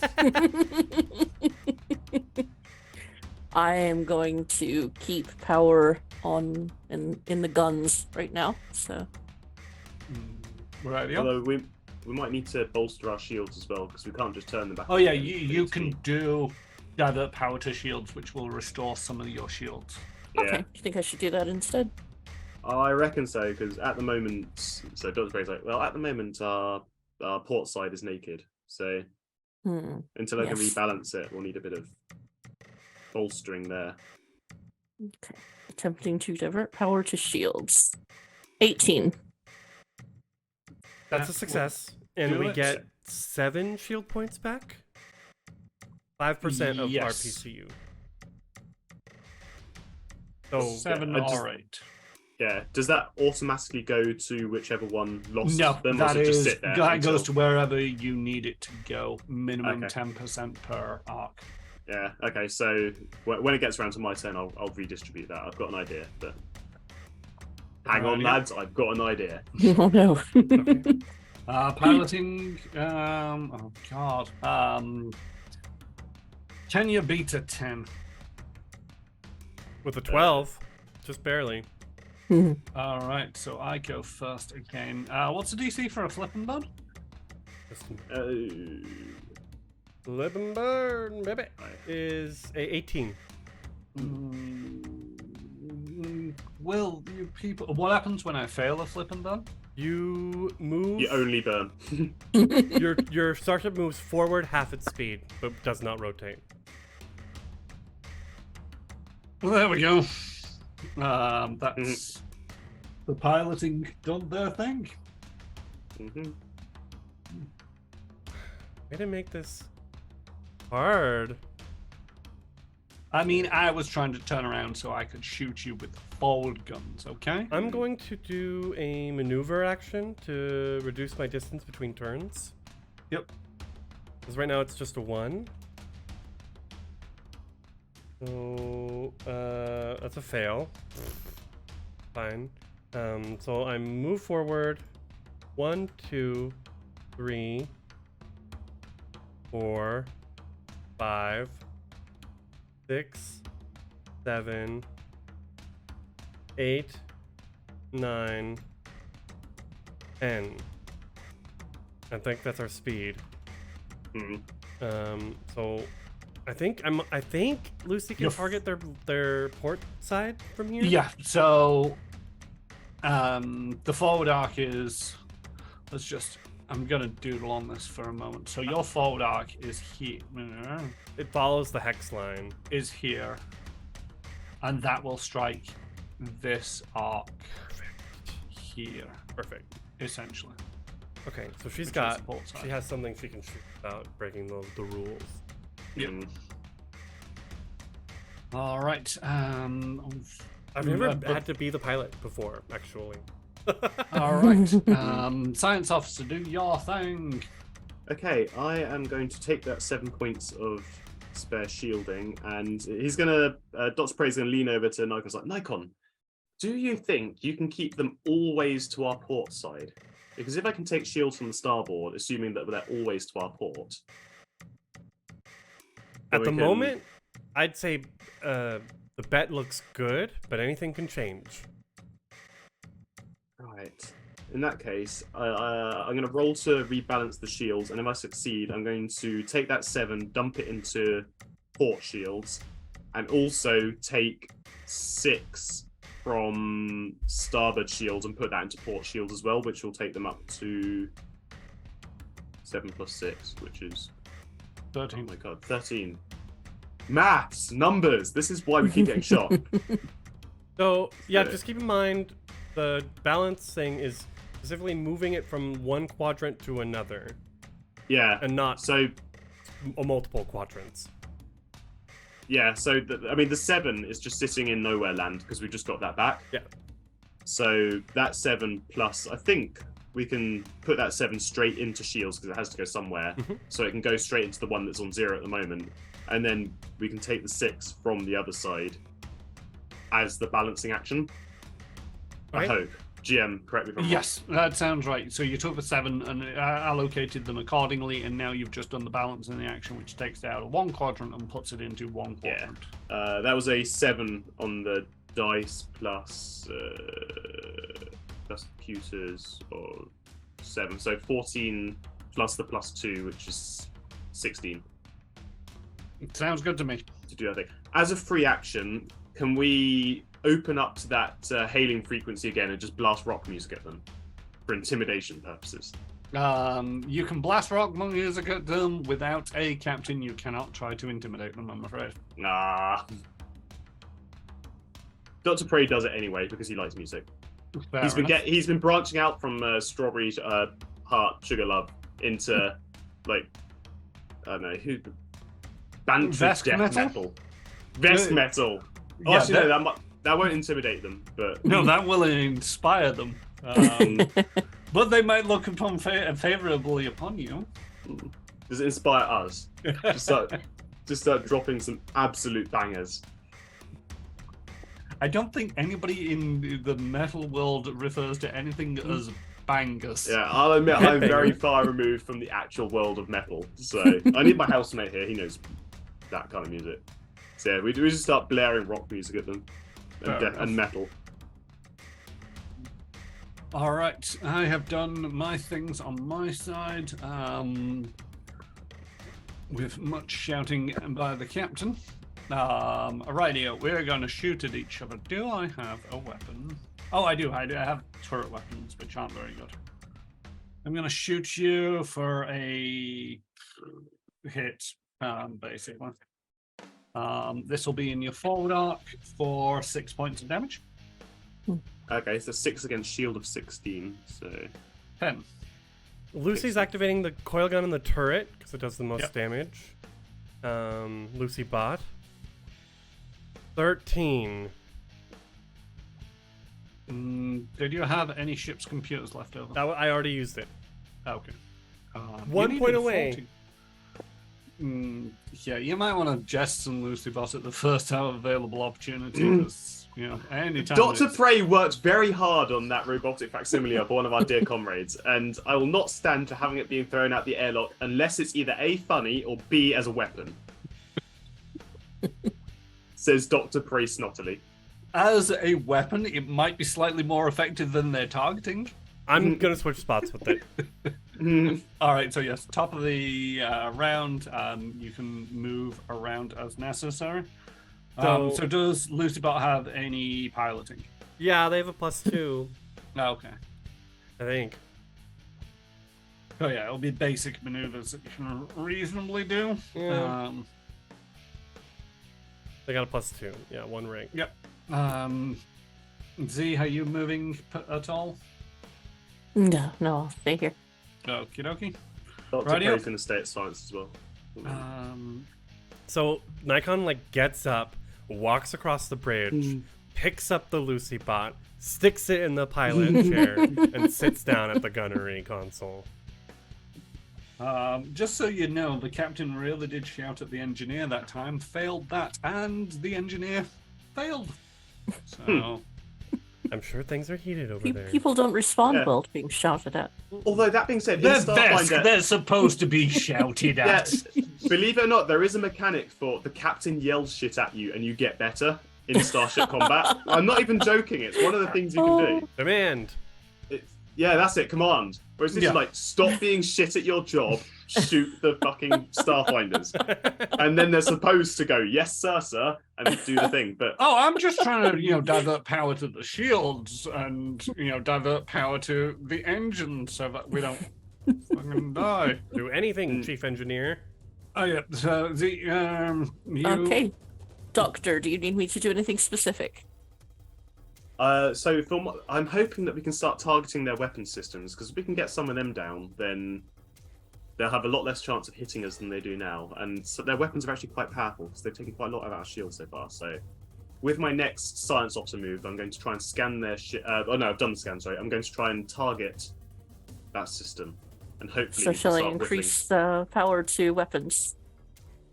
Hopefully, yes. If we can get a decent shot into their weapons and take that out of the game, they'd either hopefully surrender because they're Vesk, or it'll at least stop them from shooting us as much. Okay, diverting power to weapons.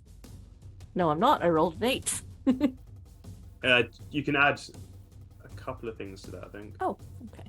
Yeah, You need a 13, so it's not going to get up there. Ah, I mean, what's your engineering? 6. So 8 plus 6 Yeah, is 8, 14. Oh no, I Yeah. rolled a 2 plus 6. Oh, you rolled it. Right, ah. okay, yep, sorry, my bad. I'm so used to raised people- my hopes and dashed them expertly. I'm so used to people when they immediately call out a result, it's the die roll, and then Oh. they're like, I have a particular set of brainworms that means that I have to say the number on the dice before I can add things to it mentally. Right. yeah, and I'm just accustomed to people reading numbers out like that, so it's like 8 plus, and then, you know, That would have been nice. yeah. All right, piloting roll off. Lucy Bot. Don't Roll an fail me now, 18. Lucy Bot. I Jesus. programmed you to do well. Lucybot got an 18 total on the piloting. Mm-hmm. I got a dirty 20. Ah, okay. Boo. You move first. It's going to attempt evasive maneuvers. Mm-hmm. 15? I think that's a success. Evade. Yes, that's a success. Yeah. So we'll get a bonus +2 to our AC and TL. What was the DC on that, by the way? 13. Oh, good. I succeeded. There you go. Mhm. Copying all of our moves. And I think what it's going to do is just kind of move 1, 2, 3, 4, 5, Remember, keep them to our port if you can. 6, This is where all our shields are. 7, 8, 9,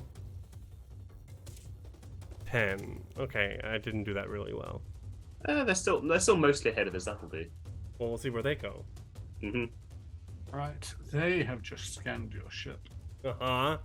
Let's see where our Hey. shields are, those monsters. Yeah, so which side is the bad side? The port side? No. Firstly, we have no bad side because the Starfinders are always good. But Aft and starboard. yeah, our starboard side, I took that down to 4, I think. Okay, so I want yeah. to shoot you in the starboard side. So, Do you though? What if it's all super reverse psychology and well, you can't lie to me. I've just scanned your ship and succeeded with Shit, he's right. a 20. So, right, I'm gonna move to there. I'm facing in that direction. That's potentially a bad idea. But I'm gonna stick with it. The captain is going to have to inspire. Basically, at this stage, terrible things are about to occur after this round if I don't make the maneuvering check. Oh god. oh, you're going to yeet into an asteroid? Yeah, basically, if I don't make the maneuvering check next turn, my only course of action is to ram into that asteroid because I need to move forward 2 before I can turn. It's a bold move. Let's see if it works out. For you. Yeah. So yeah, that's a thing. Rightio. So I have moved. I have done my sciencey thing. Do your sciencey guy need to do anything? Yes, I want to target target system, specifically weapons, Rightio. and that's a computer's check with a DC of 8. So, 16 on the dice. Plus... Each weapon glitches on its own, doesn't it? I don't know. That's a good believe- question. I don't think it's all like the weapon system. I think Yes, it's randomly determine one arc containing the weapon. Okay, in which case, it doesn't. So, your best arc to shoot at is the forward arc because turrets counters in all arcs. And if you can get the forward to glitch, then you'll wreck their highest strength weapon and the weapons that they've been using the most, which is the turrets. Yes. So I will give you that information. Dr. Prey's got an etch-a-sketch, and he's just drawn a diagram of the ship, and he's put a target on the front. It's like, shoot here, this bit, yes. All right. Now we go over to the combat phase. I try to shoot you for a 17. Yep. So this is going to be In our starboard side. in your weakest side. Oh my word! Technically, it's our joint weakest side because our rear is also just as unprotected. Yeah, but I'm not shooting you in the rear. I'm shooting you in the side for 2 points of damage. Oh, really? Okay, fair enough. I'll take that. So that takes it down to 2. Yeah, you will take that. Okay, I am going to shoot the coil gun. I'm rolling a little bit. We got a little bit of a higher bonus than Lucy Pot. Yeah, and you get because we succeeded. The next attack may be a starship that hits the enemy ship, scores a critical hit on a natural roll of. So if we get a 19 or a 20, we get to crit on this one. Increases the critical threshold. Yeah. Okay, then that's a dirty 20. Oh, we finally hit something. We do hit it, but it has to be a natural roll. So unless you rolled 19, Sure. we don't. We don't get might, those depending on, we might pass our critical threshold anyway. Z, did we divert to weapons? Yes, no, we I did. failed that roll. Oh, sorry, no, we tried to. Okay, Yeah. okay. So I'm gonna roll. I think it's 44 damage. Yes. 44?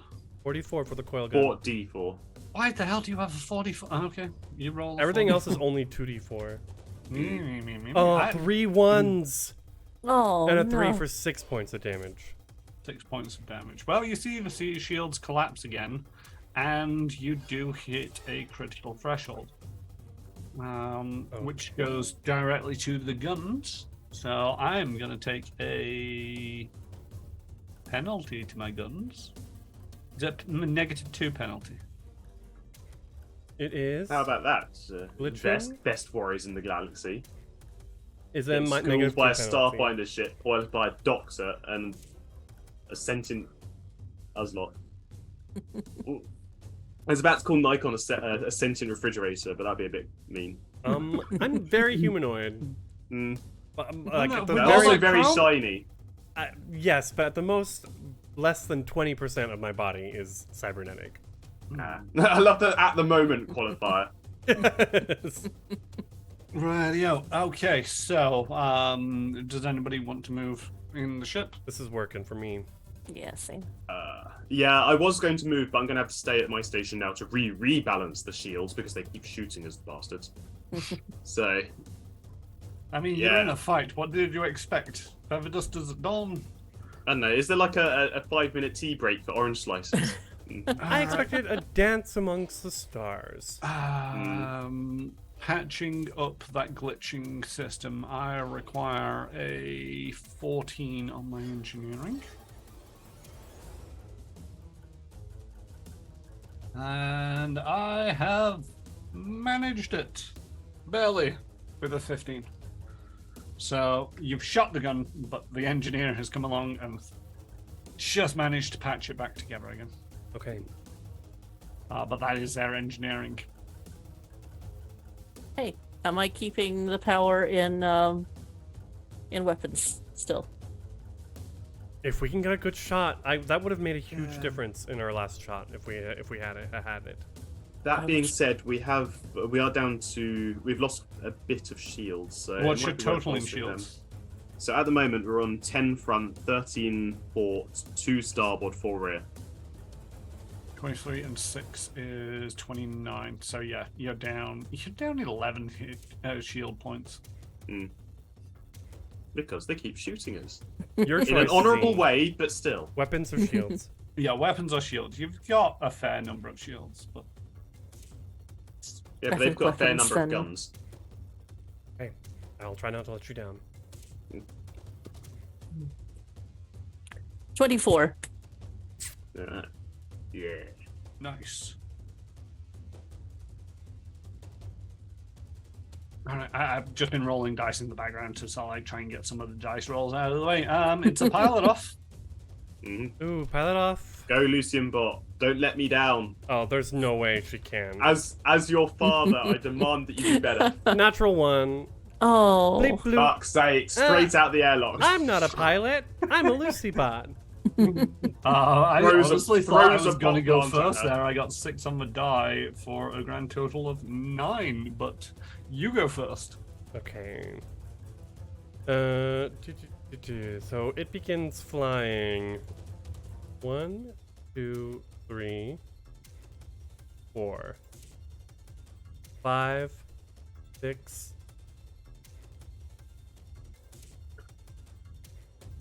Five, 6. Damn it, I can't. There we go. 7, 8, 9, 10. Not bad. Not bad, but we are next to an asteroid. Ah, Lucy Bot, why did you do that? Hey, no blaming Lucy Bot. You're the one driving her. As a free action, Dr. Play gets up from his seat, goes over to Lucy Bot, takes off the control panel behind her, just like thunks the processing unit a couple of times with something, and then just sticks it back on again. Oh god. Okay, what do they Did do? you pull out the piloting cartridge, blow on it, and push it back in? Yes. Like, oh no, he can't blow on it. He has no lungs. Takes it You over have, to. you have a fan in the back of your throat where your mouth would be that just blows air because how else do you speak? He's got a speaker. It's an android. Yeah. He takes it over to Z and is like, could you just blow on that for me? Also Android. Shit. Nikon! Blow on this so we don't Get die. back to your station, Doctor! Hold on. Yeah, sticks it back in Lucy Bot. Is your science going to do any sciencey things? Yes, I need to rebalance Sounds shields. blowing so- things. Yeah. Oh, good grief. It's a family show. Right, It's after dark. Okay, so we keep ending up with them on our starboard side, so I might actually rebalance it to... If this succeeds, I'm going to take the 13 from the port side down to 7, and then put 8, 9, 10, 11, 12, 13, talk much detail, 6, to bolster that to 8. Okay, so if this works out, we'll have 7 port, 8 starboard, 10 front, 4 back. And that is a 6 on the dice plus computers of Dr. Prey, 7. So 6 plus 7, 11. And I'm going to use the plus 2, 13, which Is enough. meets. Yeah, which meets Barely. just about. Wasn't even sweating. So yeah, that takes us to that number of shields I said, and hopefully now they can stop surprising us with weird broadsides. Yep. All right. We go over again to the Vesk ship, and the captain has realized the pilot's folly and decides to try to encourage them to make that turn, which they don't do with much success. The pilot is distracted for the moment and says, "I know what I'm doing here, Captain. Just leave me," and slams into the side of the asteroid, Ah! tearing out their front shields, and continues to fly on by and down to there. What are they doing? What is that move? I don't know, but if we can spank it away from them, perform a turn and burn, that puts us in prime position to shoot at that asteroid they're parked next to. Well, we're in gunnery. Yeah. We're in the gunnery phase. However, at this time, Can I aim at them? Or... communications phone begins to ring again. It's starting to ring, but we're so close. We've got one more. Should we answer it or should we shoot? Oh, they could be calling surrender, or they could be calling to give us rude names. So Answer. Let's see what they say. okay. Hello? Hello, SS mostly hull. This is the honor bound. It would appear that my crew are in dire need of more training. You have the field. We surrender. Holy shit, we won. Wow. I can't believe my ears. Wow. Thank you, Honor Bound. It was a good match. I had fun. Yep.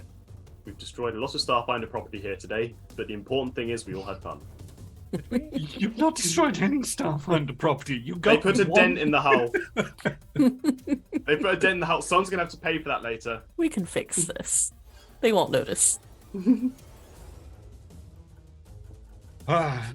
Yes, we will leave you to your salvaging operation. I think we get to spray paint something on your ship first. You do. This is so childish and I don't care. So, just to, in the interests of time, Yeah. a little bit is the next half hour or so, you're actually actively scanning for this beacon and trying to find it in this asteroid field. You also are, now that you've got time to survey the scene, you also find that these asteroids, while fragile, also contain fair amount of valuable resources that you, as you're looking for the beacon, are going around and collecting, and you get a cumulative 800 credits worth of space rocks. Ooh. You eventually find the beacon while Dr. Prey is out spray painting. Spray painting bantered penises on the side of a best warship. You manage to find the beacon, and with the data pad provided by Ziggy, you will be able to decrypt the message stored within.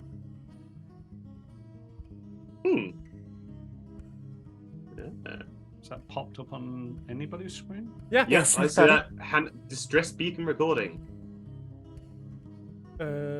Doctor, care to read it out? Yeah, so he's back. He's like wiping spray paint off his arms and giggling to himself. And then, okay, we've got a message. Oh, it's the distress call text. We've got it deciphered. Attention, this message is strictly confidential. If you're not the intended recipient, Absalom Station Exo Guardians, we are allowed to read this. Please delete this message immediately. We don't have to do that.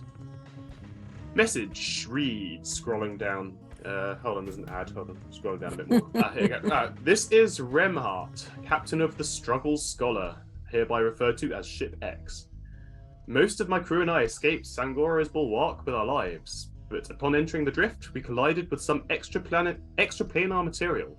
Soon after, we lost a crew member, as well as control of our primary engine. We have managed to patch our drift functionality enough to drop out of this dangerous field and into real space, at the enclosed coordinates. Please send assistance as soon as feasible. Without our engine, our power supply is diminishing rapidly, and in the event you are unable to reach in time, I have heavily encrypted vital information meant only for the current head of the Exo Guardians and locked it in a hard drive on the ship's bridge. Yours truly, Remhard. Oh dear, okay. Well, we know where their ship is now, and I'm gonna quickly... Do you want me to roll for this to plug in the coordinates to our computer so we can target exactly where they are in real space? You don't need to roll for it. Sick. You plug in the coordinates into your ship, and you make your way to that location within the drift. They collided with extraplanar material, and shortly thereafter lost a crew member as well as their primary engine. Well, I'm assuming that means that wherever they hit was big enough to put a hole in their hull, and someone got vented out the airlock or the hole. But it said soon after, which makes me think the collision was not the cause of the loss of the crew member and the engine. Yes, They could have been injured. Or they could have been attacked. Yes. Devils, angels, who the hell knows what else is outside of the material plane.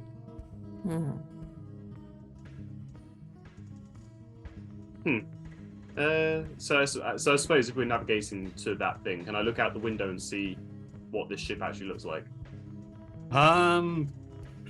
You do. You drop into the prime materia, and you're close.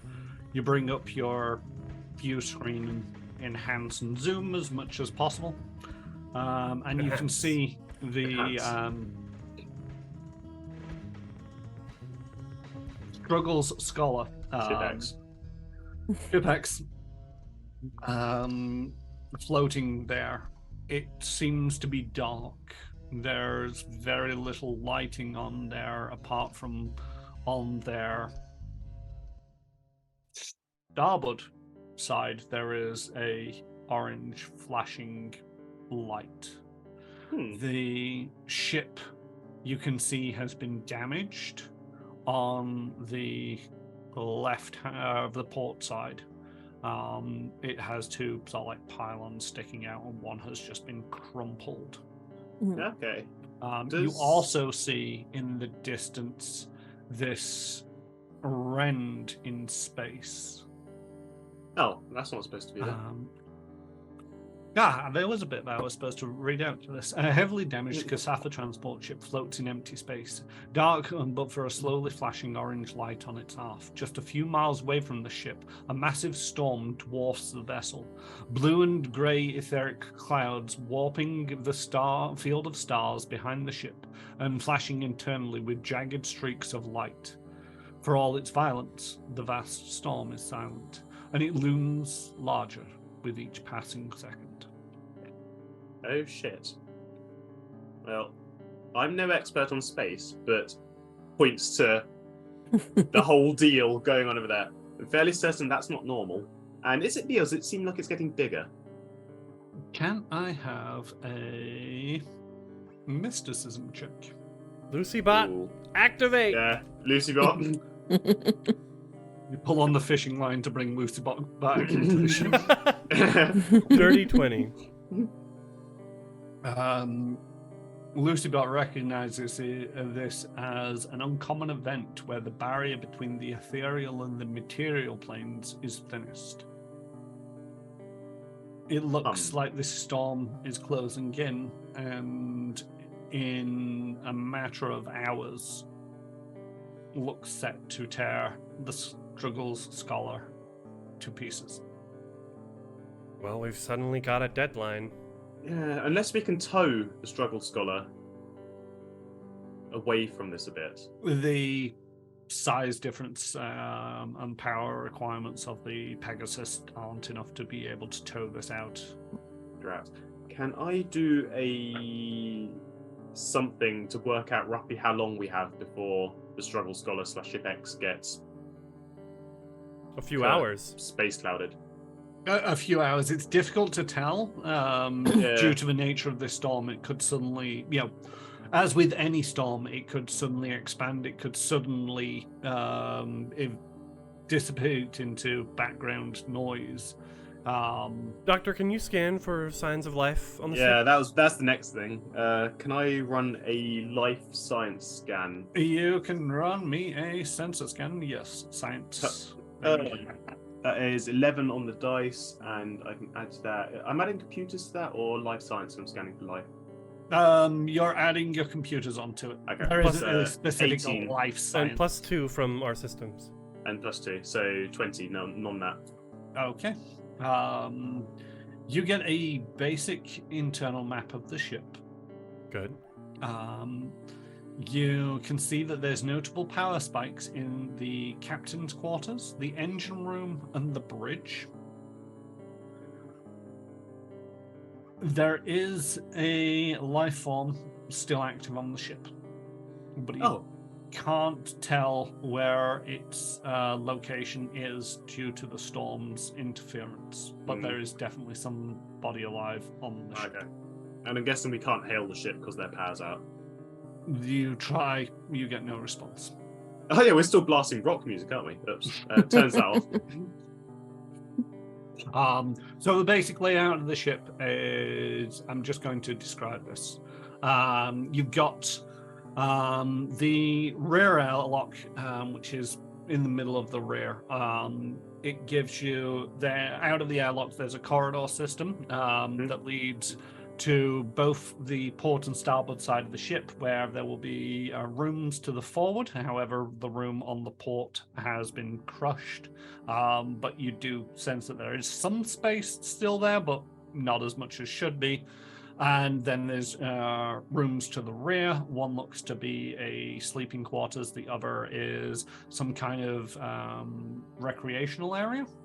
Then going forward into the ship on the left port side, you have the engineering. On the right-hand side, starboard, you have some basic facilities. Next up, you've got 2 rooms going forward. You've got the mess hall, and then you've got the bridge. Okay. Right, and we know that this ship had a crew originally of... Oh, we don't, do we? Because they said recover the bodies. I don't think they ever mentioned how many bodies there were. Well, if they knew. I don't think they did. Now, you can tell by the size of a ship and the general knowledge of these kind of things, you're looking at anywhere between 4 to 8 people. Okay. Right, so...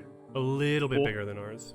4 to 8 people, hopefully one of them still alive. I suppose we have 2 main tasks, don't we? We've got to get all the corpses and anyone alive back on our ship, and now we also need to go to the bridge and get this hard disk full of sensitive It's not just information. it's potentially not the corpses, it's also potentially any so the Kasatha have a funeral rite, as it were, there is a personal effect that will be handed down as an heirloom, essentially. Okay. And you're after some personal effects, all the bodies of the people.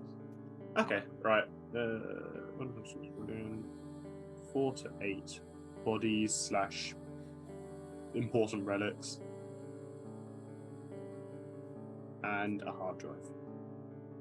Okay, I suppose this might be a silly question, Nikon, but have you got some sort of spacesuit with you? All of our armor is capable of space bearing. Awesome. Yeah, because I think Z and Dr. Prey have android bullshit that means they don't need to breathe in space. But even were you to encounter some sort of extreme temperature change or external what have you, our armors have life support systems built into them. Yeah. All right, so I suppose we should probably head across and do all those things we said. I'm hoping we can dock in a way where we don't have to like jump, because we need to move everything. I'm wondering if we dock, we're leaving the dock on the side away from this icky storm, so that if it does something funky, we've at least got the ship X in the way. It sounded like the rear airlock was our best bet, so we'd be like at the same. I mean, that's your only option is a rear airlock, unless you want So we to try to breach something. I'll try and like park recommend our airlock on their rear airlock. Yeah. Make me a piloting check. Okay. I'm missing a set of pills. I'm missing a set of pills. 9. It's a little bit bumpy, but you do manage to get close enough. However, you can't quite get. You can't lock the airlocks together, as it were, but you can get your ships in the same orbit. Yeah. Well, it's understandable. Space is being weird over there. We're gonna leave I'm gonna leave my helmet on either way. Yeah. Makes sense. Sorry, it's just the time that I'm supposed to take my medication, and there's a pill that I can't find that I'm supposed to. It's not one of the important pills, so let's not worry about that. Okay. So are you all making the trip across to... Yeah, I think if we leave Lucian Bot on the ship, in case she needs to do something with the ship urgently. Yes. That would be recommended. If we want her to like get the drift engines purring. Yeah, in case we need to make a sudden and rapid exit. Stage Sounds good to me. Yeah. Okay. Enter the airlock chamber.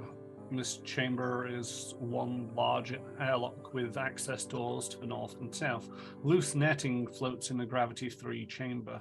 A warning light above the interior door flashes every few seconds, periodically bathing the room in a dim orange glow. A small panel next to the door flashes orange in time with the warning light.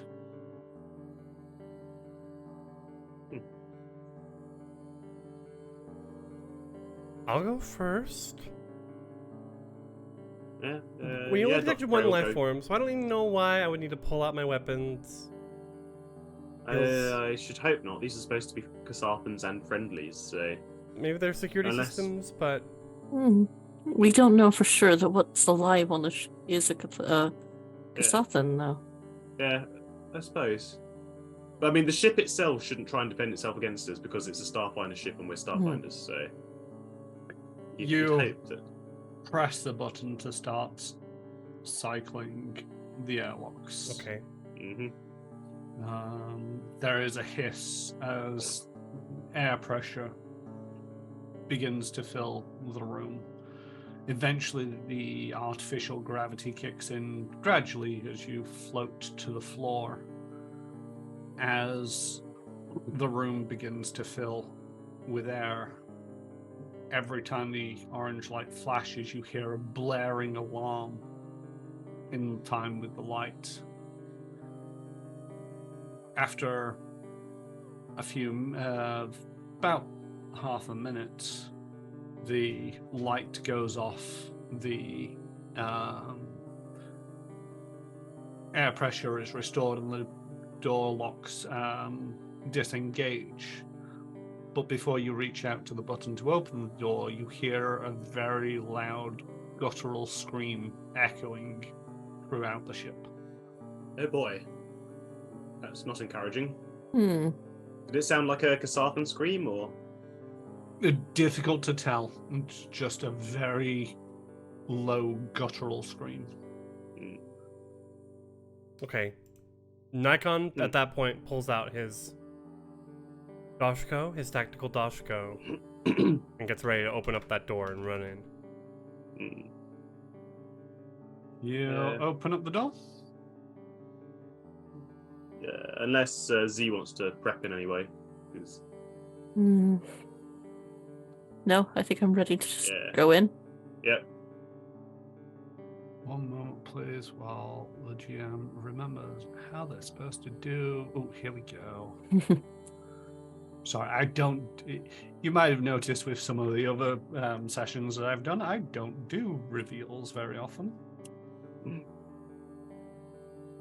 There needs to be dramatic music. Oh, bother! Why did you do that? No.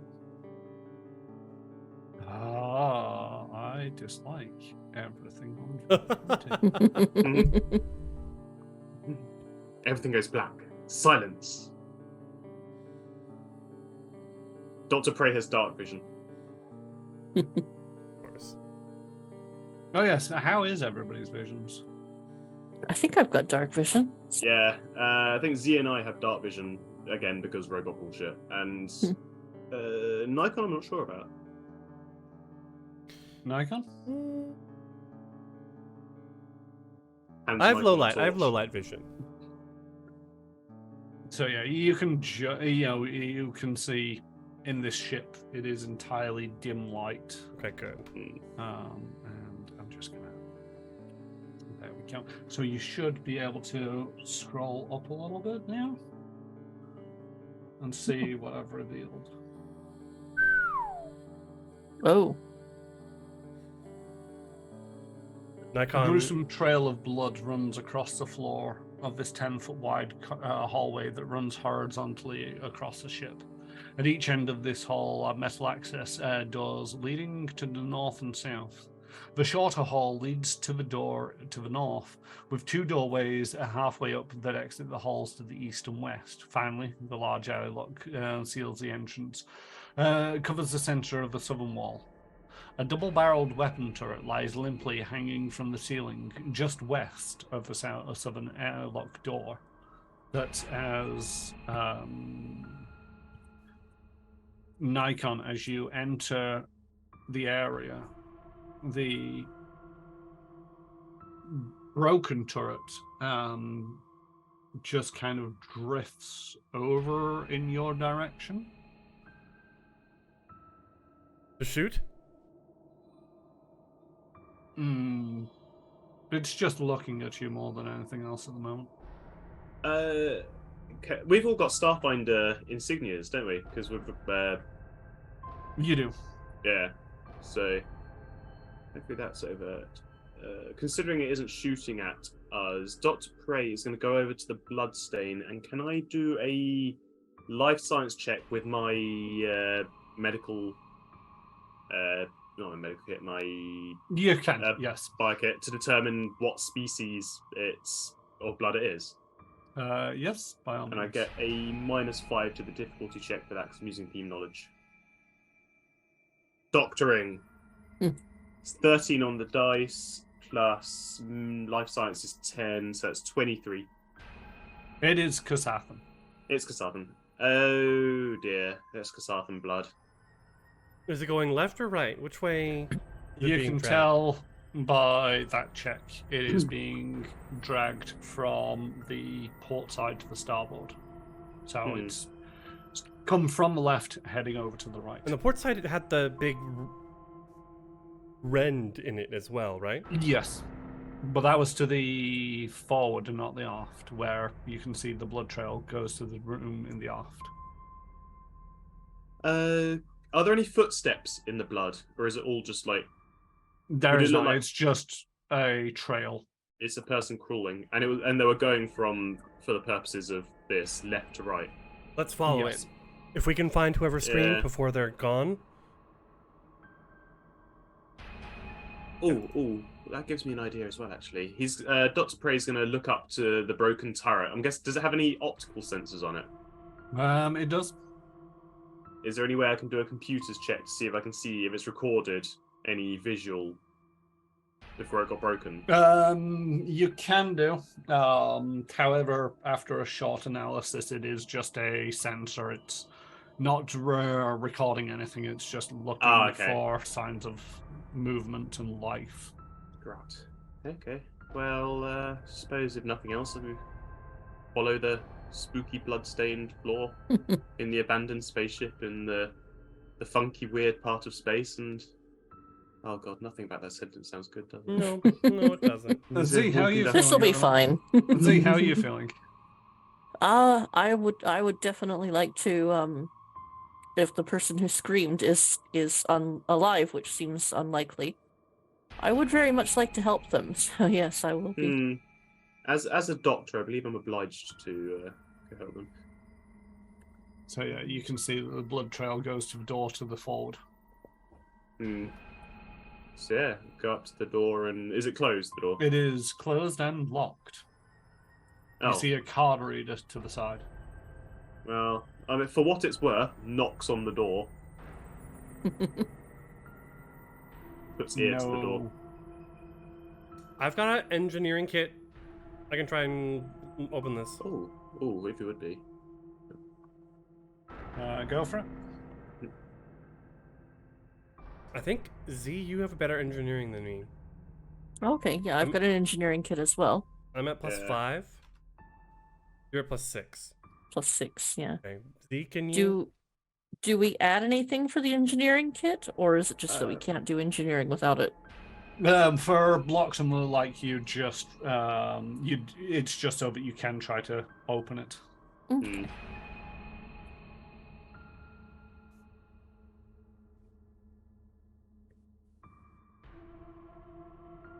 17. Ooh. You failed to open this lock. It's far more complicated than the locks you've seen previously. It's you get the feeling that you don't think you'll be able to unlock it without the key. I'll Well, knock. we don't have the key, but you've got a gun. I don't know if that's gonna work. I'll knock again though and say, this is Starfinder Society crew of the Pegasus class, mostly whole ship.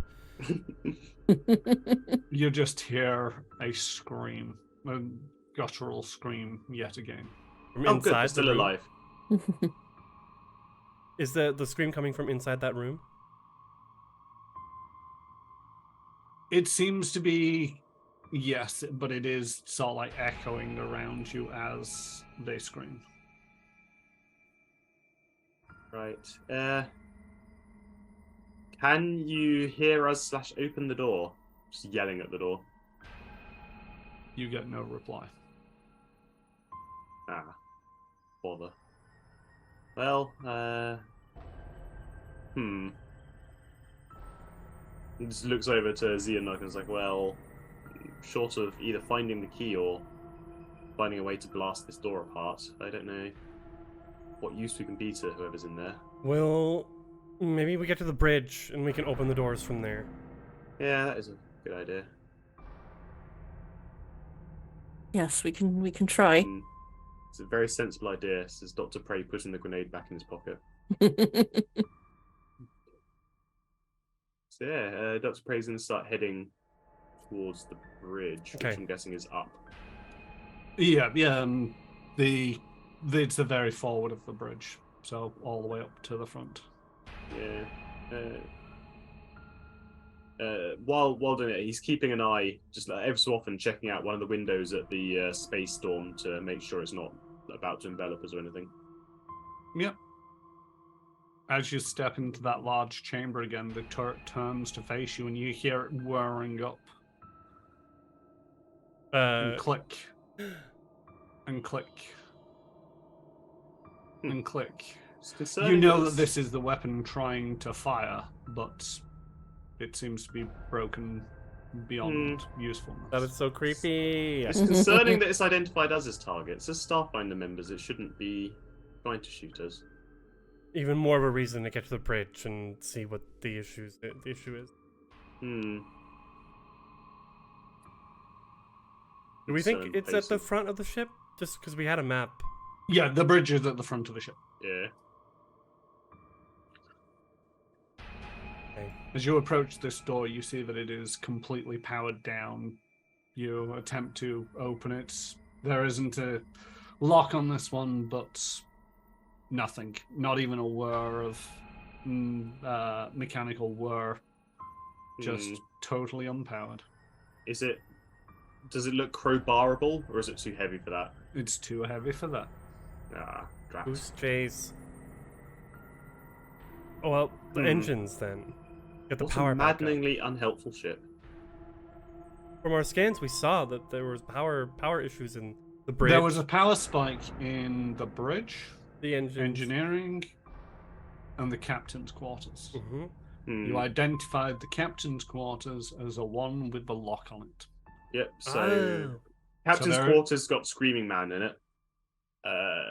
Can't get to the bridge, which I suppose just leaves engineering or crew's quarters. Yeah, process of elimination. Let's do engineering. Yep, and if all else fails... So engineering is this door. Why is it not doing the thing? Here. Have you got the thing selected? Okay. Yeah. Goes up to that one, knocks on it, just in case. You receive no reply. The ship, for the moment, is silent. Is the door openable? The door is openable. Oh, well, I'm getting somewhere. Mm-hmm. Opens. Let's go in. Yep. Power it's off in here. Cracks mar the surface of this room's western wall. A constant thrum of power is audible within this area, clearly emanating from the immense engine embedded in the north wall. A standalone module sits atop of the opposite the only entrance of this room, but a thick cable that should connect it to the humming engine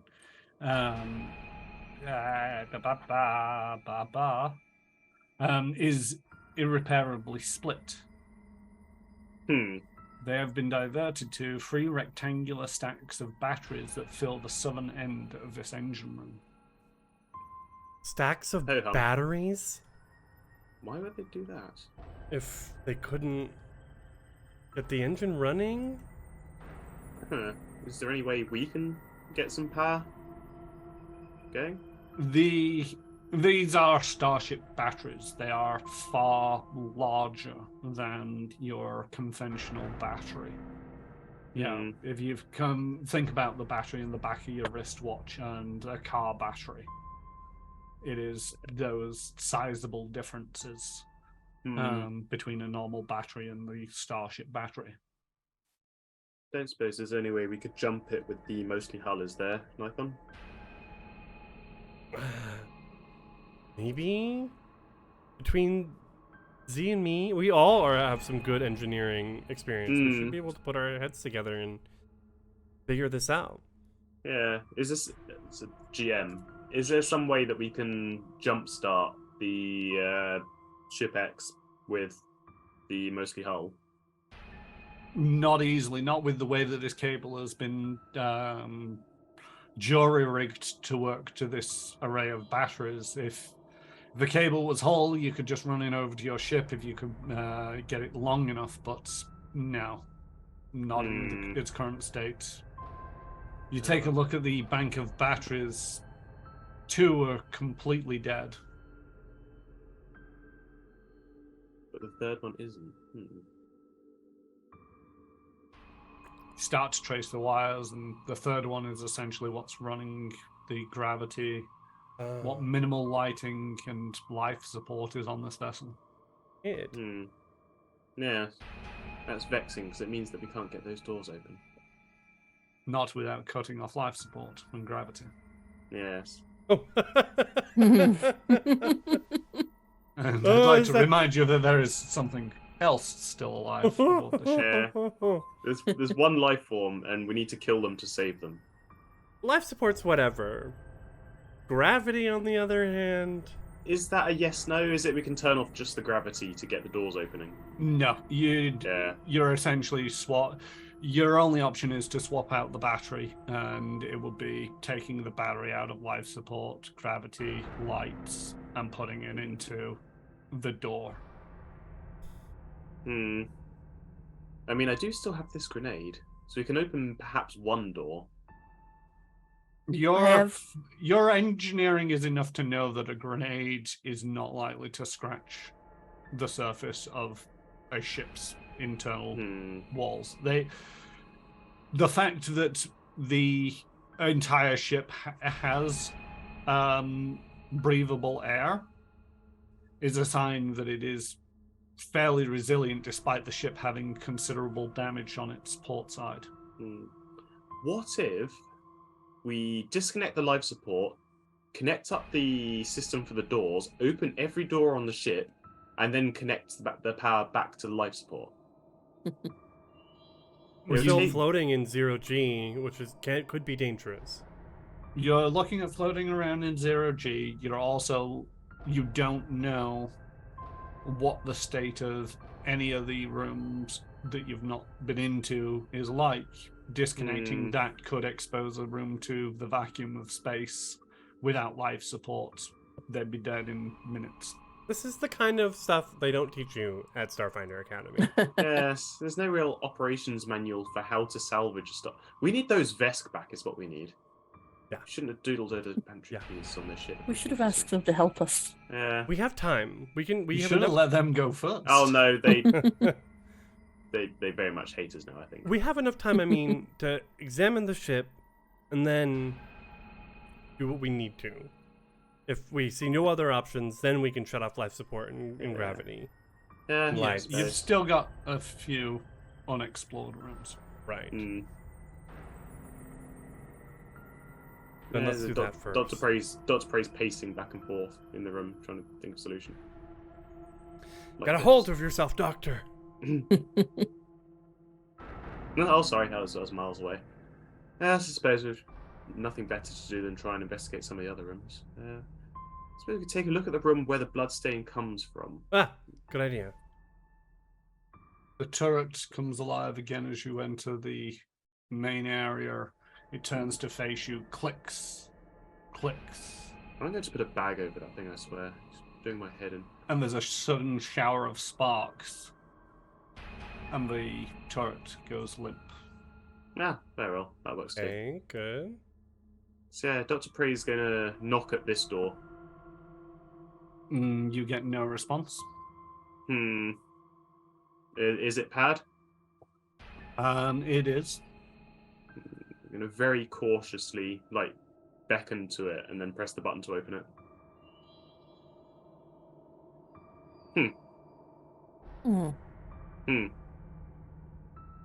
Don't know what I expected. You're exploring all of these rooms in completely the wrong order. I'm just scroll up and down the. Well, they should have put numbers on them.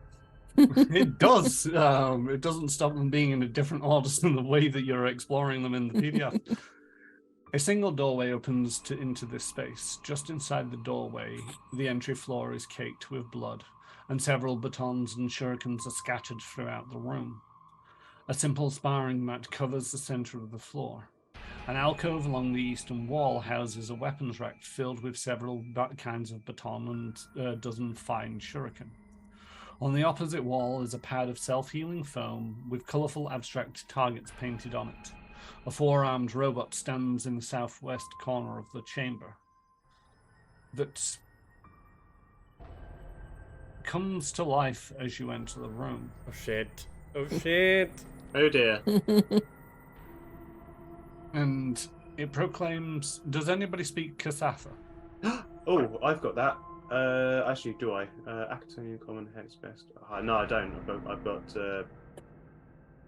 No. Sorry, I was getting confused with my other Starfinder character. No, I don't. Z? No. Nylon? Nope. Icon? It says something in a language you recognize. It's like many things. It's like you can understand that it's Kasathan, but you don't understand what it is saying. And it stands in a combative stance. Oh, does Lucien speak Sarthan? I can look. Yes. Lucien Bot. But Lucy Bot's on the ship.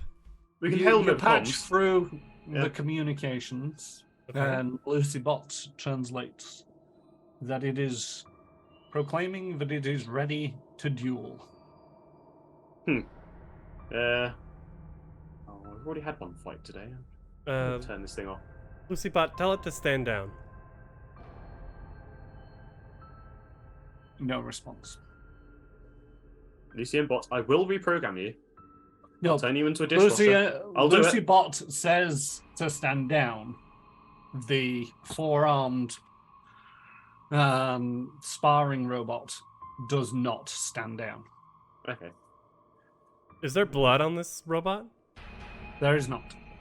The robot didn't do it. But it's not actually engaging us, it's just standing there saying it's ready. Indeed. Are there any weapons in this room that I could take that are good? I don't know. If it says it's ready to duel and you pull out a weapon, it might take that as you're ready to duel. Maybe we should just leave then. It might be the best option to just close this door and put a little note on the front that says crazy batshit robot inside. Don't. For anyone else that happens to visit the ship. Perception checks. Everyone? Everybody. Ooh, it's 13 on the dice plus Piers perception, which brings us up to 20 non-natural. Any advances on the 20? 16. Any advances on 20? 21, 10. 20, 20, 10, 20. Going once, going twice. Um, Sold, not spray. You realize that this four-armed sparring robot is likely to have a battery inside, roughly about the right size for a Starship battery. You also notice that there is a hollow projector mounted in the ceiling. However, there is a carbon-edged shuriken lodged in it. You also take a quick note of the weapons rack. There is a Idari force training baton, 10 carbon-edged shurikens, 8 tactical batons, 4 sensors, battle gloves, 2 serums of enhancement. Wow. Commando. Or quite a lot of useful and mean-looking weaponry. Hmm. I don't suppose anyone here's got any experience with disassembling a battle droid. We all do. Dodge Prey doesn't. Oh, engineering. He's a lover, not a fighter. You gotta know He how to has take a care of your fighting game, mechanical patients, Doctor. No, they're mostly warranted. Let's take the bot down. I can Yes, disassemble it, I think. As you move to engage the robot Nikon, it stands ready in its pose, and then says something else and moves back into the southwestern corner of the room and appears to power down. No. As you saw. Lucy bot? Translate? It's difficult to know for sure, but it appears to be low on power. Your trial period of BattleBot has expired. Well, low on power doesn't mean out of power, so hopefully there's still enough in there to at least get the doors opening. At least one door open. Yeah. Just Dr. Prey's gonna like wave a hand in front of its face and see what it does. Doesn't respond. I'm gonna grab its legs and pull it out, flip it over so that we can start doing some hacking. Yep. Somebody make me a. Bum. Oh no.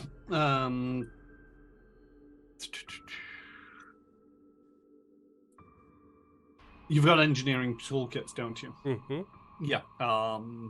It doesn't require any kind of check with the engineering toolkit. You just unscrew the back panel and you find inside a partially charged Starship battery. Okay. Hooray!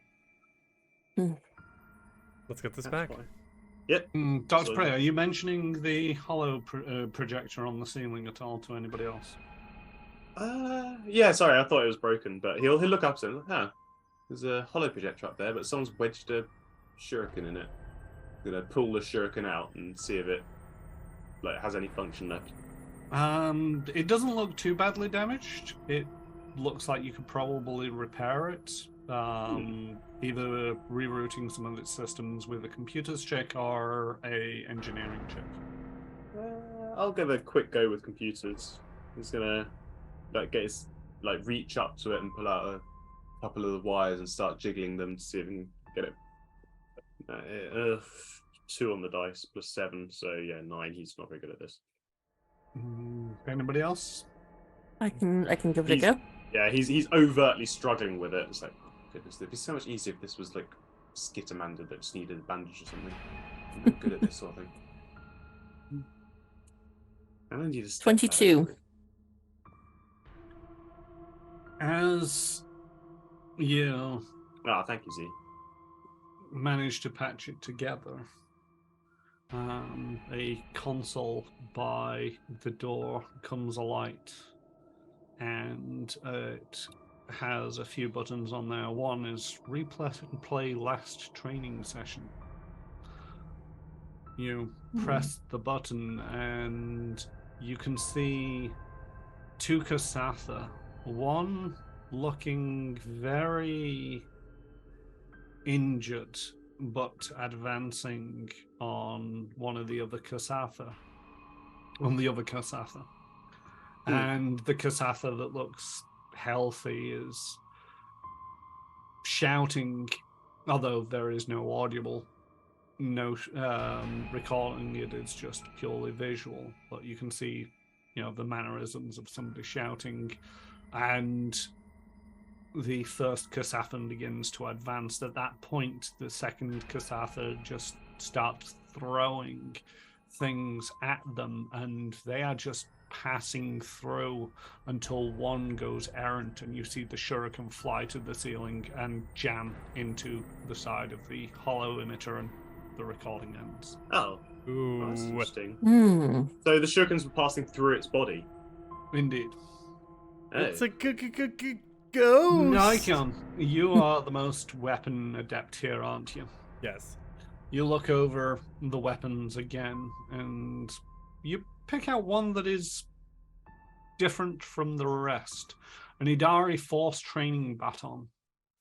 It's a bit different to your usual baton. It relies on the user being able to move it swift enough through the air, but as it does so, it takes on a bit of an electrical charge as it swishes through the air, but it stores that in it and changes the damage to a force effect, although it only deals 1d4 bludgeoning damage. Okay. Will that work against ghosts? You know in your training that, things of an incorporeal nature will be more affected by anything that has a force effect. I take it. Yeah. Although, be sure it's a ghost we're fighting. It could be a crooked real estate agent. Dr. Prey, could you give me a life science? That's 8 on the dice, plus 10 for life science, 18 total. Any ghost or the incorporeal trait by the large are unaffected by conventional damage types, piercing, melee, piercing, slashing, or bludgeoning. They are only partially affected by energy weapons, so fire, electric, cold, the rest of them. Force effects are the only thing that will guarantee to do full damage to them. Well, he's gonna holster his needler pistol. So, if what this holodeck recorded is correct, nothing physical or even most energy weapons aren't going to affect a Kasathan of that nature. And by the looks of this, seems that Kasathan's either not a Kasathan or is one of the crew members who's gone rogue. Can I perceive quickly if they're wearing the same uniforms? The one that's beat up and the one that was fighting them. They aren't wearing uniforms, but you get the feeling that they are not out of place. Yeah. And that is where we're going to end today's session. Dun dun dun! Haunted spaceships on the edge of space next to weird, funky things. Gone a little bit over this session, but it was one of them where it's like, I wanted to get so far through this. You've found one piece of the puzzle, a partially charged battery. Yep. You've seen a recording of something is afoot. And, well, you'll have to tune in next time to find out how this all resolves. All in a day's work for the Starfinder's most experienced / expendable crew.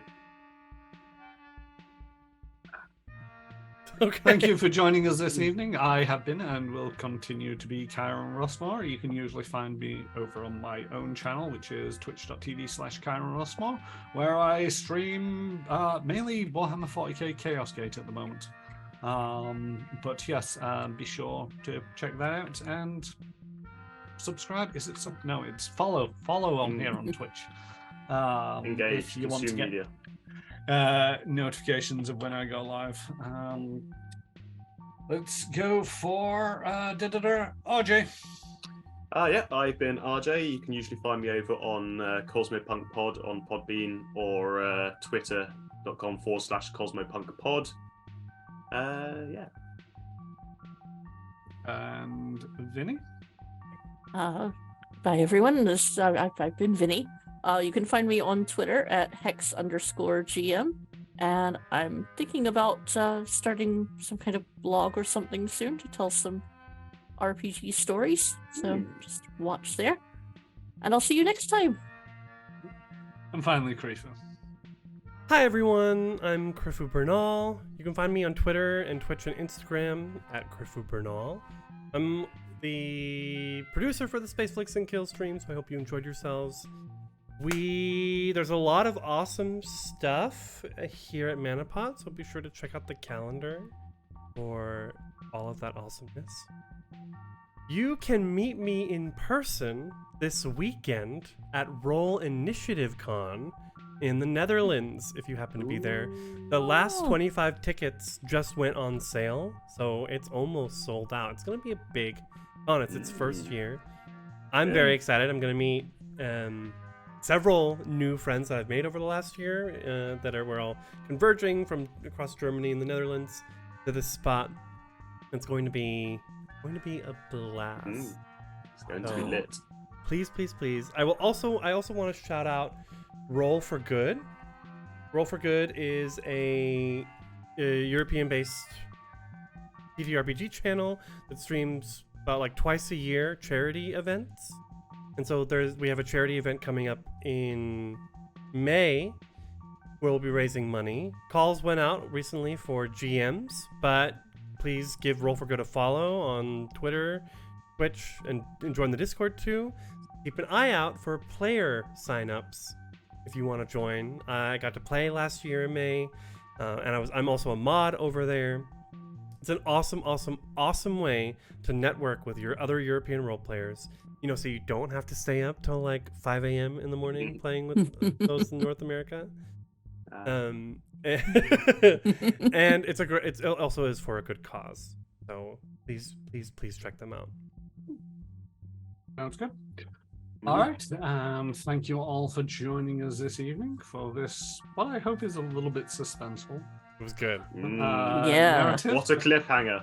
And we shall be continuing on this next week and hope you can join us there. Until then, daddy bye.